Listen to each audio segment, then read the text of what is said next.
ಮಧ್ಯಪ್ರಾಚ್ಯ ಭೀಕರ ಯುದ್ಧ ಆರಂಭ ಆಗಿ 11 ದಿನ ಆಗಿದೆ. 11ನೇ ದಿನಕ್ಕೆ ಈಗ ದೇಶಾದ್ಯಂತ ಎಲ್ಪಿಜಿ ಸಿಲಿಂಡರ್ ಅಭಾವ ಉಂಟಾಗಿದೆ. ದೇಶದ ಪ್ರಮುಖ ನಗರಗಳಲ್ಲಿ ವಾಣಿಜ್ಯ ಬಳಕೆಯ ಗ್ಯಾಸ್ ಸಿಲಿಂಡರ್ ಅಭಾವ ಉಂಟಾಗ್ತಾ ಇದೆ. ಬೆಂಗಳೂರು ಸೇರಿದಂತೆ ಮುಂಬೈ, ಚೆನ್ನೈ, ದೆಹಲಿಯಲ್ಲಿ ಗ್ಯಾಸ್ ಸಿಲಿಂಡರ್ ಕೊರತೆ ಉಂಟಾಗ್ತಾ ಇದೆ. ಕರ್ನಾಟಕದ ಹಲವು ಜಿಲ್ಲೆಗಳಲ್ಲಿ ವಾಣಿಜ್ಯ ಗ್ಯಾಸ್ ಸಿಲಿಂಡರ್ಗಳ ಅಭಾವ ಉಂಟಾಗಿದೆ. ಬೆಂಗಳೂರಿನ ಹೋಟೆಲ್ಗಳಲ್ಲಿ ಮಧ್ಯಾಹ್ನದ ವೇಳೆಗೆ ಗ್ಯಾಸ್ ಸಿಲಿಂಡರ್ಗಳು ಖಾಲಿಯಾಗಿದೆ. ಗ್ಯಾಸ್ ಸಿಲಿಂಡರ್ಗಳು ಖಾಲಿಯಾಗಿರೋ ಕಾರಣಕ್ಕೆ ಹಲವು ಹೋಟೆಲ್ಗಳನ್ನ ಬಂದ್ ಮಾಡಬೇಕಾದಂತಹ ಪರಿಸ್ಥಿತಿ ಕೂಡ ಉಂಟಾಯಿತು. ಬೆಂಗಳೂರಿಗೆ ಇವತ್ತು ಕೇವಲ 11,000 ವಾಣಿಜ್ಯ ಸಿಲಿಂಡರ್ ಪೂರೈಕೆಯಾಗಿರೋದು. 22,000 ಗ್ಯಾಸ್ ಸಿಲಿಂಡರ್ಗಳು ನಿತ್ಯವೂ ಕೂಡ ಅಗತ್ಯ ಇದೆ, ಅಷ್ಟು ಬೇಡಿಕೆ ಇದೆ. ಆದರೆ ಅರ್ಧದಷ್ಟು ಮಾತ್ರವೇ ಪೂರೈಕೆಯಾಗಿರೋದು. ವಾಣಿಜ್ಯ ಗ್ಯಾಸ್ ಸಿಲಿಂಡರ್ ಪೂರೈಕೆಗೆ ಹೋಟೆಲ್ ಮಾಲೀಕರು ಈಗ ಆಗ್ರಹಿಸ್ತಾ ಇದ್ದಾರೆ. ಮಧ್ಯಪ್ರಾಚ್ಯದಲ್ಲಿ ನಡೀತಾ ಇರುವಂತಹ ಯುದ್ಧ ಆರಂಭ ಆಗಿ 11 ದಿನಗಳು ಕಳೆದಿದೆ. 11ನೇ ದಿನಕ್ಕೆ ಈಗ ನೇರವಾಗಿ ನಮ್ಮ ದೇಶದಲ್ಲೂ ಕೂಡ ಅದರ ಪರಿಣಾಮಗಳು ಈಗ ತಟ್ಟೋದಕ್ಕೆ ಆರಂಭ ಆಗಿದೆ. ಗ್ಯಾಸ್ ಸಿಲಿಂಡರ್ ಅಭಾವ ಈಗ ಇವತ್ತಿನಿಂದಲೇ ಆರಂಭ ಆಗಿದೆ. ಬೆಂಗಳೂರಿನಲ್ಲಿ 11,000 ಮಾತ್ರವೇ ವಾಣಿಜ್ಯ ಸಿಲಿಂಡರ್ ಪೂರೈಕೆ ಆಗಿರೋದು. ಇವತ್ತು 22,000 ಗ್ಯಾಸ್ ಸಿಲಿಂಡರ್ನ ಬೇಡಿಕೆ ನಿತ್ಯವೂ ಇದೆ. ಆದರೆ ಇವತ್ತು ಪೂರೈಕೆ ಆಗಿರೋದು 11,000 ಮಾತ್ರ. ಹೀಗಾಗಿ ಮಧ್ಯಾಹ್ನದ ವೇಳೆಗೆ ಹಲವು ಹೋಟೆಲ್ಗಳು ಬಂದ್ ಮಾಡಬೇಕಾದಂಥ ಪರಿಸ್ಥಿತಿ. ಆದಷ್ಟು ಶೀಘ್ರದಲ್ಲೇ ಗ್ಯಾಸ್ ಸಿಲಿಂಡರ್ಗಳನ್ನು ಪೂರೈಕೆಗೆ ವ್ಯವಸ್ಥೆ ಮಾಡಬೇಕು ಅನ್ನುವಂತಹ ಆಗ್ರಹಗಳನ್ನು ಹೋಟೆಲ್ ಮಾಲೀಕರು ಈಗ ಮಾಡ್ತಾ ಇದ್ದಾರೆ. ಮಧ್ಯಪ್ರಾಚ್ಯದಲ್ಲಿ ನಡೀತಾ ಇರುವಂತಹ ಯುದ್ಧದ ಪರಿಣಾಮ ಈಗ ಭಾರತೀಯ ನಾಗರಿಕರಿಗೂ ಕೂಡ ತಟ್ಟೋದಕ್ಕೆ ಆರಂಭ ಆಗಿದೆ. ಎಲ್ಪಿಜಿ ಗ್ಯಾಸ್ ಸಿಲಿಂಡರ್ ಅಭಾವ ಈಗ ಶುರುವಾಗಿರೋದು ದೇಶದಲ್ಲೂ ಕೂಡ. ಬೆಂಗಳೂರು, ಮುಂಬೈ, ಚೆನ್ನೈ, ದೆಹಲಿಯಲ್ಲಿ ಗ್ಯಾಸ್ ಸಿಲಿಂಡರ್ ಕೊರತೆ ಕಾಡ್ತಾ ಇದೆ.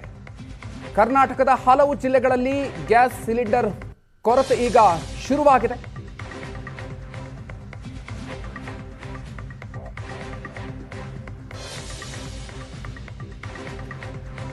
ದೇಶಾದ್ಯಂತ ಎಲ್ಪಿಜಿ ಅಭಾವ ಉಂಟಾಗಿದೆ. ಉತ್ಪಾದನೆಯ ಹೆಚ್ಚಳಕ್ಕೆ ಕೇಂದ್ರ ಸೂಚನೆಯನ್ನು ಕೊಟ್ಟಿದ್ದು, ಬೇಡಿಕೆಗೆ ತಕ್ಕಂತೆ ಎಲ್ಪಿಜಿ ಉತ್ಪಾದನೆಗೆ ಕಂಪನಿಗಳಿಗೆ ಸರ್ಕಾರ ಸೂಚನೆಯನ್ನು ಕೊಟ್ಟಿದೆ. ಎಲ್ಪಿಜಿ ಸಮರ್ಪಕ ಪೂರೈಕೆಗಾಗಿ ಅಗತ್ಯ ವಸ್ತುಗಳ ಕಾಯ್ದೆ ಜಾರಿಗೊಳಿಸಲಾಗಿದೆ. ಗ್ಯಾಸ್ ಸಿಲಿಂಡರ್ ಬುಕಿಂಗ್ ಅವಧಿಯನ್ನ 21 ದಿನದಿಂದ 25 ದಿನಗಳಿಗೆ ಏರಿಕೆ ಮಾಡಲಾಗಿದೆ. ಗಲ್ಫ್ನಿಂದ ಎಲ್ಪಿಜಿ ಬರ್ತಾ ಇಲ್ಲ, ಹೀಗಾಗಿ ಪರ್ಯಾಯ ಮಾರ್ಗವನ್ನ ಕೇಂದ್ರ ಸರ್ಕಾರ ಹುಡುಕಿದೆ. ಅಲ್ಜೀರಿಯಾ, ಆಸ್ಟ್ರೇಲಿಯಾ ಹಾಗೂ ಕೆನಡಾ ಜೊತೆಗೆ ನಾರ್ವೆಯಿಂದ ಆಮದು ಮಾಡೋದಕ್ಕೆ ನಿರ್ಧಾರವನ್ನು ಮಾಡಲಾಗಿದೆ.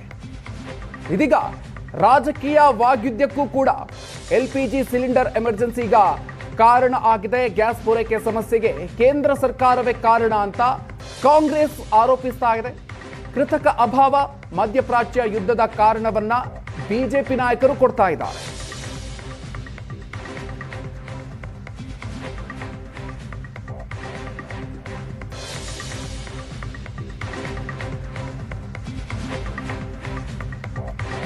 ಕಮರ್ಷಿಯಲ್ ಅಲ್ಲಿ ತುಂಬಾ ಕೊರತೆ ಆಗಿದೆ. ಕಮರ್ಷಿಯಲ್ ಪೂರ್ತಿ ಸ್ಥಗಿತವಾಗಿದ್ದರಿಂದ ಕಮರ್ಷಿಯಲ್ ಸ್ಥಗಿತವಾಗಿದೆ. ಡೊಮೆಸ್ಟಿಕ್ ಅಲ್ಲಿ ಸಪ್ಲೈ ಆಗ್ತಾ ಇದೆ, ಅದೇನು ಪರ್ಪಸ್ ನಡೀತಾ ಇದೆ, ಅದೇನು ಪ್ರಾಬ್ಲಮ್ ಆಗ್ತಾ ಇಲ್ಲ.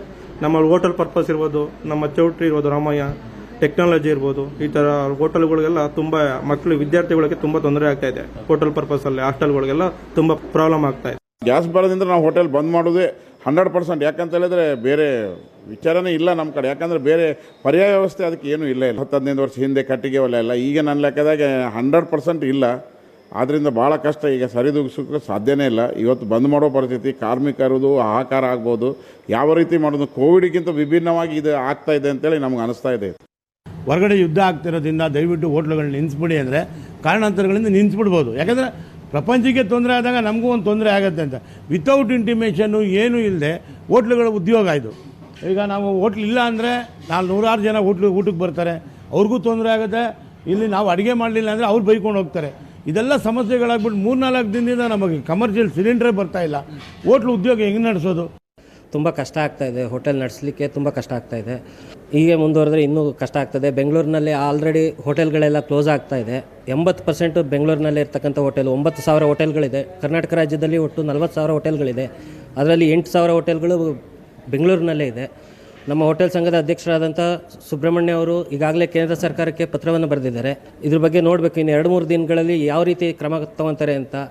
ಮೈಸೂರು ನಗರಾದ್ಯಂತ ಕಮರ್ಷಿಯಲ್ ಸಿಲಿಂಡರ್ ಏನಿದೆ ಅದನ್ನೆಲ್ಲ 50% ನಿಲ್ಲಿಸಿರೋದ್ರಿಂದ ಇನ್ನೊಂದು 3-4 ದಿನದಲ್ಲೇ HP ಗ್ಯಾಸ್ ಬರ್ತಾ ಇದೆ. ಅದೇನ ನಿಂತು ಹೋಗ್ಬಿಟ್ರೆ ಮೈಸೂರು ನಗರಾದ್ಯಂತ ಹೋಟ್ಲ್ ಉದ್ಯಮ ಸ್ಥಗಿತ ಆಗಿದೆ. ನಾವೆಲ್ಲ ಬೀದಿಗೆ ಬಂದು ಮತ್ತೆ ಧರಣಿ ಪ್ರತಿಭಟನೆ ಮಾಡಬೇಕಾಗತ್ತೆ. ಸರ್ಕಾರ ಎಚ್ಚೆತ್ತುಕೊಂಡು ಆದಷ್ಟು ಬೇಗ ಇದನ್ನು ಬಗೆಹರಿಸಲಿ ಅಂತ ಹೇಳ್ಬಿಟ್ಟು ನಾವು ಕೇಂದ್ರ ಸರ್ಕಾರವನ್ನು ನಿನ್ನೆ ಎಲ್ಲ ಪತ್ರಗಳು ಬರೆದಿದ್ದೀವಿ.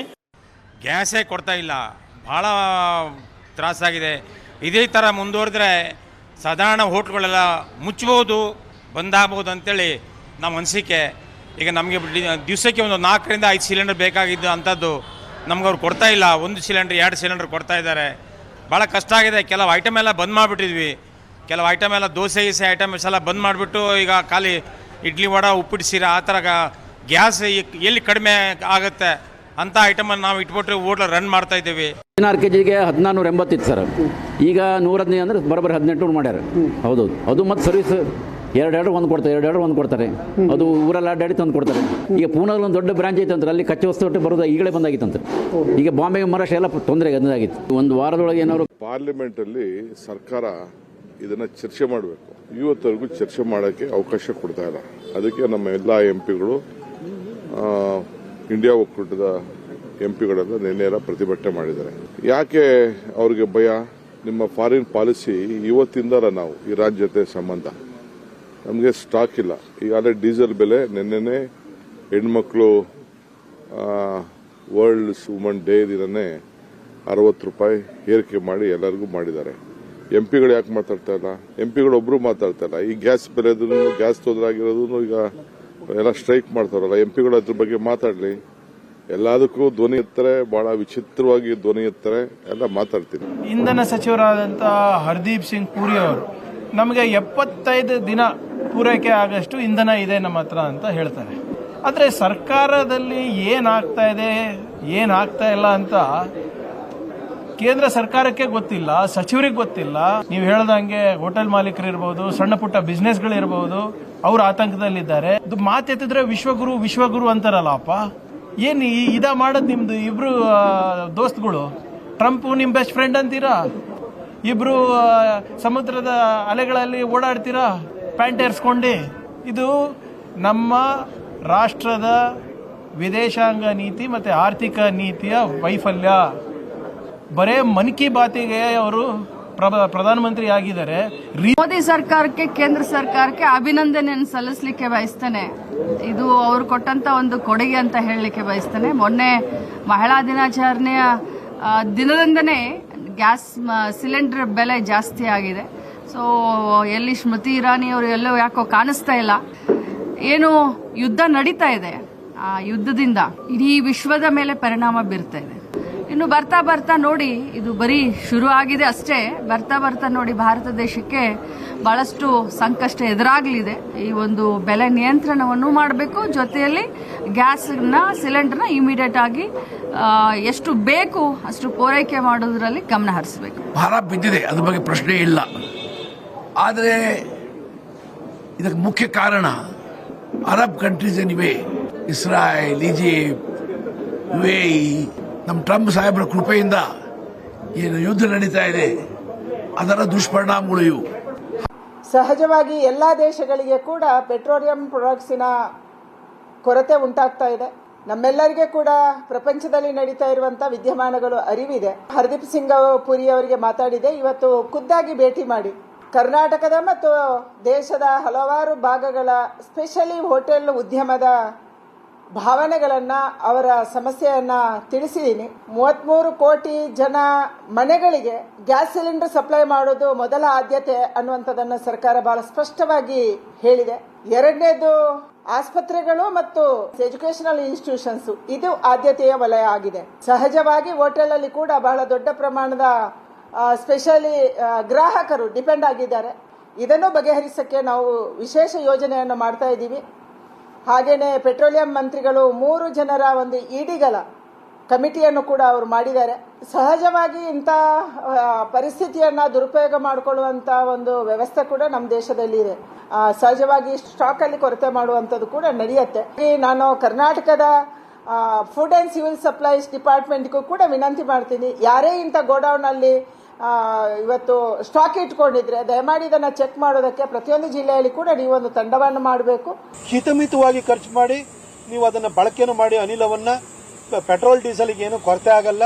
ಬೇರೆ ದೇಶಗಳಲ್ಲಿ ಪೆಟ್ರೋಲ್ ಡೀಸೆಲ್ ಅನ್ನು ಕೂಡ ನಿಮಗೆ ಬೈ ಮಾಡೋಕ್ಕಾಗಲ್ಲ. ಆ ಲೆವೆಲ್ಗೆ ಅದು ಒಂದು ಗಗನಕ್ಕೇರ್ಬಿಟ್ಟಿದೆ. ಇವತ್ತು ಒಂದು ಸಂದಿಗ್ಧ ಸ್ಥಿತಿಯಲ್ಲಿ ಜನರ ಸಹಕಾರನೂ ಬೇಕಾಗುತ್ತೆ. ನೀವು ಸಹಕಾರವನ್ನು ಕೊಡಿ. ಇದೇ ವಿಷಯದ ಬಗ್ಗೆ ಇವತ್ತು ಚರ್ಚೆ ಮಾಡ್ತೀವಿ. ಹಲವು ಜನ ಗಣ್ಯರು ನಮ್ಮ ಜೊತೆಗಿರ್ತಾರೆ. ನನ್ನ ಕೊಲೀಗ್ ಪ್ರಶಾಂತ್ ನಾಥು ಇದ್ದಾರೆ. ಪ್ರಶಾಂತ್, ಕಾರ್ಯಕ್ರಮಕ್ಕೆ ಸ್ವಾಗತ. ಅಶೋಕ್ ಗೌಡ ಅವರು ಬಿಜೆಪಿಯಿಂದ, ನಾಗರಾಜ್ ಯಾದವ್ ಅವರು ಕಾಂಗ್ರೆಸ್ನಿಂದ ನಮ್ಮ ಜೊತೆಗಿದ್ದಾರೆ. ಇಬ್ಬರು ಕಾರ್ಯಕ್ರಮಕ್ಕೆ ಸ್ವಾಗತ. SR ಕೇಶವ್ ಹಣಕಾಸು ತಜ್ಞರು ನಮ್ಮ ಜೊತೆಗೆ ನೇರ ಸಂಪರ್ಕದಲ್ಲಿದ್ದಾರೆ. ಜೊತೆಗೆ ಮಧುಕರ್ ಶೆಟ್ಟಿ ಹೋಟೆಲ್ ಮಾಲೀಕರ ಸಂಘದಿಂದ ನಮ್ಮ ಜೊತೆಗೆ ನೇರ ಸಂಪರ್ಕದಲ್ಲಿದ್ದಾರೆ. ಮಧುಕರ್ ಶೆಟ್ಟಿ ಅವರೇ, war is an extraordinary situation. ಈ ಸಂದರ್ಭದಲ್ಲಿ ಇಂಥವು ನಿರೀಕ್ಷಿತ. ಬಟ್ ನನಗೆ ಆಶ್ಚರ್ಯ ಆಗ್ತಾ ಇರೋದು, ಏಕಾಏಕಿ 24 ಗಂಟೆಗಳಲ್ಲಿ ಇದು ಹೆಂಗಾಗ್ಬಿಡ್ತು ಅಂತ.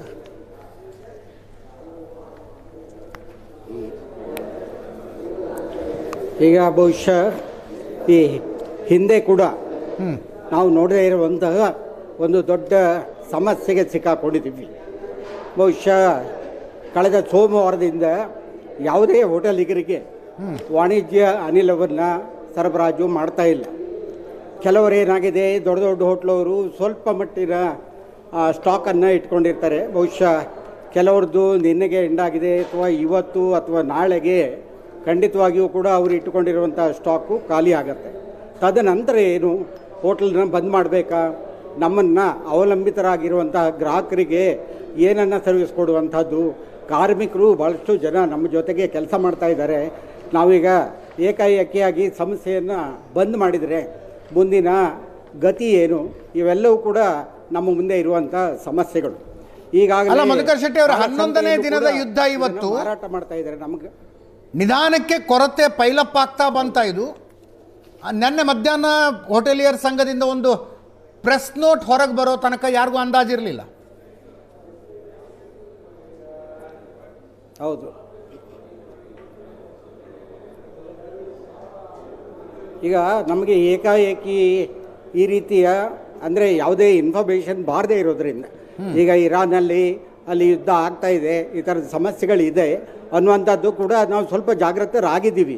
ಆದರೆ ನಾವು ಕೇಳಿದಾಗ ಅವ್ರು ಏನು ಹೇಳಿದರು ಅಂದರೆ, ಸದ್ಯಕ್ಕೆ ನಮ್ಮ ಹತ್ರ ಸ್ಟಾಕ್ ಇದೆ, ಯಾರು ಕೂಡ ಭಯ ಬೀಳುವಂಥ ಅವಶ್ಯಕತೆ ಇಲ್ಲ, ಸದ್ಯಕ್ಕೆ ನಿಮಗೆ ಬೇಕಾಗುವಷ್ಟು ಸ್ಟಾಕನ್ನು ನಾವು ಕೊಡ್ತೀವಿ ಅನ್ನುವಂತಹ ಆಶ್ವಾಸನೆಯು ಕೂಡ ಅವ್ರ ಕಡೆಯಿಂದ ಬಂದಿತ್ತು. ಇವತ್ತೀಗ ಕೇಂದ್ರ ಸರ್ಕಾರದ ಕೆಲವು ಸಪ್ಲೈಯರ್ಸು ನಮ್ಗೆ ಹೇಳೋದು ಇಷ್ಟೇ, ನಮಗೆ ಈಗ ಡೀಲರ್ ಅವರು ಗ್ಯಾಸನ್ನು ಕೊಡಬೇಕು.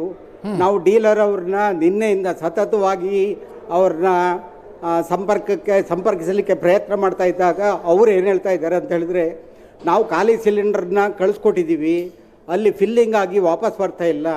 ಅವರಿಗೆ ಆದೇಶವನ್ನು ಕೊಟ್ಟಿದ್ದಾರೆ. ಏನು ಆದೇಶ ಅಂದರೆ, ಡೊಮೆಸ್ಟಿಕ್ ಗ್ಯಾಸನ್ನು ಮಾತ್ರ ಫಿಲ್ ಮಾಡಿ ಅವರಿಗೆ ಸರ್ವಿಸನ್ನು ಕೊಡಬೇಕು, ಕಮರ್ಷಿಯಲ್ ಗ್ಯಾಸನ್ನು ಯಾವುದೇ ಕಾರಣಕ್ಕೂ ಕೂಡ ಫಿಲ್ಲಿಂಗ್ ಮಾಡಬಾರ್ದು ಅಂತ ಹೇಳಿದ್ದಾರೆ. ಹಾಗಾಗಿ ನಾವು ಕಳಿಸಿರುವ ಎಂಟಿ ಸಿಲಿಂಡರ್ಗಳು ಅಲ್ಲಿ ಕಾಯ್ತಾ ಇದ್ದಾವೆ. ಹಾಗಾಗಿ ನಿಮಗೆ ಸಪ್ಲೈ ಕೊಡಲಿಕ್ಕೆ ಸಾಧ್ಯ ಆಗ್ತಾ ಇಲ್ಲ ಅನ್ನುವಂಥ ಮಾತನ್ನು ಅವ್ರು ಹೇಳ್ತಾ ಇದ್ದಾರೆ. ಆಲ್ಟರ್ನೇಟಿವ್ ಏನೀಗ ಹೋಟೆಲ್ ಇಂಡಸ್ಟ್ರಿಗೆ? ಅದೇ ಪ್ರೈವೇಟ್ ಗ್ಯಾಸ್ ಅವ್ರನ್ನ ಆಲ್ಟರ್ನೇಟಿವ್ ಈಗ ತಕ್ಷಣಕ್ಕೆ ಏನು ಮಾಡಲಿಕ್ಕಾಗುತ್ತೆ ಸರ್? ಈಗ ಮುಂಚೆ ಎಲ್ಲ ಸೌದೆ ಒಲೆ ಇತ್ತು, ಬ್ರಿಕೆಟ್ಸನ್ನೇ ಯೂಸ್ ಮಾಡ್ತಾಯಿದ್ರು, ಕೆರೋಸಿನ್ ಒಲೆಗಳಿದ್ದು. ಆದರೆ ಈಗಿನ ಸಿಚುವೇಷನಲ್ಲಿ ಅಥವಾ ಈಗ ಮಾಡಿರುವಂಥ ಹೋಟೆಲ್ನ ಆ ಸ್ಥಳದಲ್ಲಿ ಅವಕಾಶ ಇಲ್ಲದೆ ಇರೋದ್ರಿಂದ ಅದು ಮಾಡಲಿಕ್ಕೂ ಕೂಡ ಸಮಯ ಬೇಕಾಗುತ್ತೆ. ಈಗ ಸಪೋಸ್ ನಾವೇನಾದರೂ ಸೌದೆ ಒಲೆ ಮಾಡಬೇಕು ಅಂತಿದ್ರೆ ಅದಕ್ಕೆ ಹೊರಾಂಗಣ ಬೇಕಾಗುತ್ತೆ, ಆ ಪ್ರದೇಶದಲ್ಲಿ ಮಾಡಬೇಕಾಗತ್ತೆ. ಸಪೋಸ್ ನಾವೇನಾದರೂ ಮಾಡಿದ್ರೂ ಕೂಡ ಈಗಿನ ಕಾರ್ಮಿಕರು ಗ್ಯಾಸಲ್ಲಿ ಕೆಲಸ ಮಾಡಿದವರು ನೀವು ಸೌದೆ ಒಲೆಯಲ್ಲಿ ಮಾಡಿ ಅಂತ ಹೇಳಿದ್ರೆ 100ಕ್ಕೆ 100 ಅವ್ರು ಮಾಡಲ್ಲ, ಅವರು ಬಿಟ್ಟು ಹೋಗ್ತಾರೆ. ಈ ಎಲ್ಲ ಸಮಸ್ಯೆಗಳು ಬೇಕಾದಷ್ಟಿದೆ. ಬಹುಶಃ ಇವತ್ತು ನಾಳೆ ಒಂದು ದಿವಸ ಅದು ಹೇಗೋ ಹಾಗೆ ಹೀಗೆ ಅಡ್ಜಸ್ಟ್ ಮಾಡಿಕೊಂಡು ನಡೆಸ್ಬೋದು. ಬಹುಶಃ ಮುಂದಿನ ದಿನಗಳಲ್ಲಿ ಯಾವ ರೀತಿಯಲ್ಲಿ ಸಂಸ್ಥೆಯನ್ನು ನಡೆಸೋದು ಅನ್ನುವಂಥದ್ದು ಕೂಡ ಪ್ರತಿಯೊಬ್ಬರಿಗೂ ಕೂಡ ಪ್ರಶ್ನಾರ್ಥಕ ಚಿಹ್ನೆಯಾಗಿದೆ. ಈ ಆರ್ಟಿಫಿಷಿಯಲ್ ಸ್ಕ್ಯಾರ್ಸಿಟಿ ಸೃಷ್ಟಿ ಮಾಡಲಾಗ್ತಾ ಇದೆ ಅನ್ನೋ ಅಭಿಪ್ರಾಯ ಒಂದು ಕಡೆ ಇದೆ. ತಮಗೇನಾದ್ರು ಡೌಟ್ ಇದೆಯಾ? ಕೃತಕ ಅಭಾವ ಸೃಷ್ಟಿ ಮಾಡೋದು, ಹೆಂಗಿದ್ರು ರೇಟ್ ಜಾಸ್ತಿ ಆಗುತ್ತೆ, ಈಗ ಮಾರೋದು ಬೇಡ ಅಂತ. ಖಂಡಿತ ಎಸ್, ನಾವು ನಿನ್ನೆ ಅವರಿಗೆ ಸಂಪರ್ಕದಲ್ಲಿದ್ದಾಗ, ಸಪೋಸ್ ಈಗ ನಮಗೆ ರೆಗ್ಯುಲರ್ ಗ್ಯಾಸ್ ಕೊಡುವವರು ಅಥವಾ ಗೌರ್ಮೆಂಟು, ಈಗ ಭಾರತ್ ಗ್ಯಾಸ್ ಇರ್ಬೋದು ಅಥವಾ IOC ಅವ್ರದ್ದು ಇಂಡಿಯನ್ ಆಯಿಲ್ ಇರ್ಬೋದು, HP ಇರ್ಬೋದು, ಇವ್ರನ್ನೆಲ್ಲ ಆಗಲ್ಲ ಅಂತ ಹೇಳಿದಾಗ ಪ್ರೈವೇಟ್ ಅವ್ರನ್ನ ಕಾಂಟ್ಯಾಕ್ಟ್ ಮಾಡಿದಾಗ ಪ್ರೈವೇಟ್ ಅವರು ಹೇಳ್ತಾರೆ, ಸರಿ ಆಯಿತು, ರಾತ್ರಿ 10 ಗಂಟೆ ಮೇಲೆ ಕಾಲ್ ಮಾಡಿ, ಸಾಧ್ಯ ಆದರೆ ಅದ್ರ ರೇಟನ್ನು ನಾವು ಈಗ ಹೇಳಲಿಕ್ಕಾಗಲ್ಲ, ನಿಮಗೆ ರೇಟನ್ನು ನಿಮ್ಗೆ ಹೇಳ್ತೀವಿ ಅಂತ ಹೇಳಿದ್ರು. ಇವತ್ತು ಬೆಳಿಗ್ಗೆ ಅವ್ರ ಕಡೆಯಿಂದ ಮೆಸೇಜ್ ಬಂದಿದೆ, 17 kg ಗ್ಯಾಸಿಗೆ 3,531 ರೂಪಾಯಿ ಕೇಳ್ತಾ ಇದ್ದಾರೆ. 21 kgಗೆ ಈಗ ನಮ್ಮ ಸ್ನೇಹಿತರೆಲ್ಲ ನಾವು ಇವತ್ತು ಮೀಟಿಂಗಲ್ಲಿ ಇದ್ದೀವಿ, ಈಗ ನಮ್ಮ ಹೋಟ್ಲು ಸಂಘದ ಮೀಟಿಂಗಲ್ಲಿ ಇದ್ದೀವಿ. ಪ್ರತಿಯೊಬ್ಬರಿಗೂ ಕೂಡ ಕೆಲವರು ಹೇಳ್ತಾ ಇದ್ದಾರೆ 5,000 ರೂಪಾಯಿ ಒಂದು ಸಿಲಿಂಡರ್ಗೆ ಡಿಮಾಂಡ್ ಮಾಡ್ತಾ ಇದ್ದಾರಂತೆ. ಯಾರು ಪ್ರೈವೇಟ್ ಪ್ಲೇಯರ್ಸ್? ಯಾರವರು ಪ್ರೈವೇಟ್ ಪ್ಲೇಯರ್ಸಾ?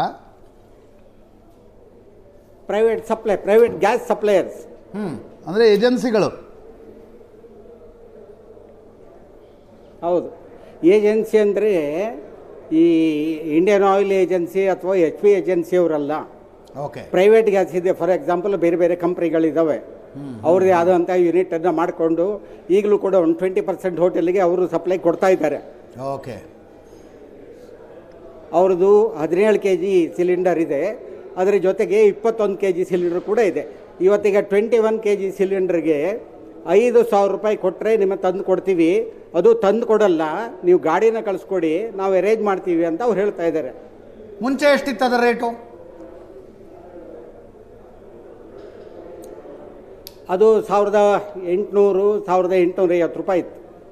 1,800 ರೂಪಾಯಿಗೆ 5,000 ಈಗ, ಅಂದರೆ 3,200 ರೂಪಾಯಿ ಎಕ್ಸ್ಟ್ರಾ ಬ್ಲ್ಯಾಕ್. ಹೌದು, ಇದು ಆ್ಯಕ್ಚುಲಿ ಗೌರ್ಮೆಂಟ್ ಗ್ಯಾಸ್ಗಿಂತ ಪ್ರೈವೇಟ್ ಗ್ಯಾಸ್ ಅವ್ರದ್ದು ಪ್ರತಿ ಸಾರಿ ಕೂಡ 50ರಿಂದ 100 ರೂಪಾಯಿ ಅವ್ರದ್ದು ಕಮ್ಮಿ ಇರ್ತದೆ. ಯಾಕಂತ ಹೇಳಿದ್ರೆ ಕೆಲವು ಹೋಟ್ಲವರಿಗೆ ನಾವೇ ಫಾರ್ ಎಕ್ಸಾಂಪಲ್ ನಾವು ಹಾಕೊಳ್ಳಲ್ಲ, ಯಾಕಂತ ಹೇಳಿದ್ರೆ ಪ್ರೆಷರ್ ಕಮ್ಮಿ ಇರ್ತದೆ, ಆಮೇಲೆ ವೆಯ್ಟ್ ಕಮ್ಮಿ ಇರ್ತದೆ, ಬೇಗ ಖಾಲಿ ಆಗುತ್ತೆ ಅನ್ನುವಂಥದ್ದು ಜನರಿಗೆ ಒಂದು ತಿಳುವಳಿಕೆ ಇರೋಕ್ಕೆ ಹೋಗಿ ಪ್ರೈವೇಟ್ ಗ್ಯಾಸನ್ನು ಯೂಸ್ ಮಾಡೋರು ಭಾಳ ಕಡಿಮೆ ಇದೆ. ಬಟ್ ಅನಿವಾರ್ಯವಾಗಿ ಇವತ್ತು ಏನಾಗಿದೆ ಅಂತ ಹೇಳಿದ್ರೆ, ಅವ್ನು ನಾಳೆ ಬೆಳಿಗ್ಗೆ ಗ್ಯಾಸ್ ಹೊತ್ತಿಸಬೇಕು, ಹೋಟ್ಲು ಓಪನ್ ಮಾಡಬೇಕು ಅಂತ ಹೇಳಿದ್ರೆ ಅವನು 5,000 6,000 ಕೊಟ್ಟು ಮಾಡಲೇಬೇಕಾಗುತ್ತೆ, ಇಲ್ಲ ಅಂದರೆ ಬೀಗ ಹಾಕಬೇಕಾಗತ್ತೆ. ಮೀಟಿಂಗ್ ಏನೋ ಆಗ್ತಿದೆಯಲ್ಲ ಹೋಟೆಲಿಯರ್ಸ್ ಮೀಟಿಂಗು, ಏನು ನಿರ್ಧಾರಕ್ಕೆ ಬಂದ್ರಿ? ಏನು ಚರ್ಚೆ ಆಗ್ತಾ ಇದೆ? ಹೋಟ್ಲ್ ಸಂಘದ ಮೀಟಿಂಗು ನಡೀತಾ ಇದೆ. ಪ್ರತಿಯೊಬ್ಬರದ್ದು ಕೂಡ ಆ ಭಾಗದಲ್ಲಿ ಏನೇನಾಗಿದೆ ಅನ್ನೋದ್ರ ಬಗ್ಗೆ ಅವರು ಹೇಳ್ತಾ ಇದ್ದಾರೆ, ಮಾಹಿತಿ ಕೊಡ್ತಾ ಇದ್ದಾರೆ. ಈಗಾಗಲೇ ಕೆಲವರು 5,000 ಡಿಮಾಂಡ್ ಮಾಡ್ತಾ ಇದ್ದಾರೆ, ಕೆಲವರು 4,000 ಹೇಳ್ತಾರೆ.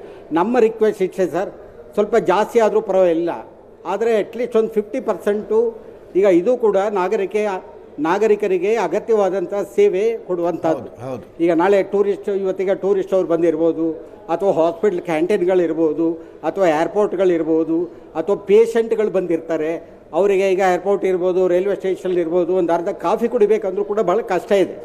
ಅಟ್ಲೀಸ್ಟು ನಮ್ಗೆ ಏನು ಸಪ್ಲೈ ಕೊಡ್ತಾ ಇದ್ದಾರೆ 50% ಸಪ್ಲೈ ಏನಾದರೂ ನೀವು ಕೊಡಿ, ನಮ್ಮ ಕನ್ಸಂಪ್ಷನ್ನ ನಾವು ಕಮ್ಮಿ ಮಾಡ್ತೀವಿ. ನಮ್ಮ ಟೈಮಿಂಗಿನ ಹೋಟೆಲ್ ಟೈಮಿಂಗ್ ಇರುತ್ತೆ, ನಾವು ಬೆಳಿಗ್ಗೆ 7 ಗಂಟೆ ಓಪನ್ ಮಾಡ್ತೀವಿ, ಕೆಲವರು 6 ಗಂಟೆ ಮಾಡ್ತೀವಿ, ಅದನ್ನು ಟೈಮಿಂಗನ್ನು ಚೇಂಜ್ ಮಾಡ್ಕೊಳ್ತೀವಿ. 7 ಗಂಟೆ ಓಪನ್ ಮಾಡಿಬಿಟ್ಟು ರಾತ್ರಿ 9 ಗಂಟೆ ಕ್ಲೋಸ್ ಮಾಡೋದು, ಏನೋ ಒಂದು ನಿರ್ಧಾರಕ್ಕೆ ನಾವು ಬರ್ತೀವಿ. ಏಕಾಏಕಿ ಬಂದ್ ಮಾಡಿದಾಗ ನಾವು ಬೇರೆ ಏನು ನಮಗೆ ಸೋರ್ಸಸ್ಸೇ ಇಲ್ಲ, ನಾವು ಎಲ್ಲಿಗೆ ಹೋಗ್ಲಿಕ್ಕಾಗುತ್ತೆ, ಏನು ಮಾಡಲಿಕ್ಕಾಗಲ್ಲ. ಇದು ಕೂಡ ನಾಗರಿಕರಿಗೆ ಸೇವೆ. ಈಗ ನಮ್ಮದು ಲಾಭ ಇರ್ಬೋದು ಅಂತ ಜನ ತಿಳ್ಕೊಳ್ತಾರೆ. ಈಗ ಔಷಧ ಹೇಗಿದೆ, ಆಹಾರವೂ ಕೂಡ ಅಷ್ಟೇ ಮುಖ್ಯವಾಗಿದೆ. ಇವತ್ತು ಬೆಳಿಗ್ಗೆ ಅಲ್ಲೆಲ್ಲೋ ವಾಕಿಂಗ್ ಹೋದವರು ಒಂದು ಶುಗರ್ಲೆಸ್ ಕಾಫಿ ಕುಡಿಬೇಕು, ಒಂದು ಗ್ಲಾಸ್ ಬಿಸಿನೀರು ಕುಡಿಬೇಕು ಅಂತ ಹೇಳಿದ್ರೆ ಖಂಡಿತವಾಗಿ ಹೋಟ್ಲನ್ನು ಅವಲಂಬಿತರಾಗಿದ್ದಾರೆ. ಕನಿಷ್ಠ 60ರಿಂದ 70% ಇವತ್ತು ಕೆಲಸ ಮಾಡುವಂಥವರು ಹೋಟೆಲ್ ಫುಡ್ ಮೇಲೆ ಅವಲಂಬಿತರಾಗಿದ್ದಾರೆ. ಹೌದು, PG ಯಲ್ಲಿರ್ಬೋದು ಅಥವಾ ಬೇರೆ ಬೇರೆ ಕೆಲಸದಲ್ಲಿದ್ದವರು ತುಂಬ ಕಷ್ಟ ಆಗ್ತಾ ಇದೆ.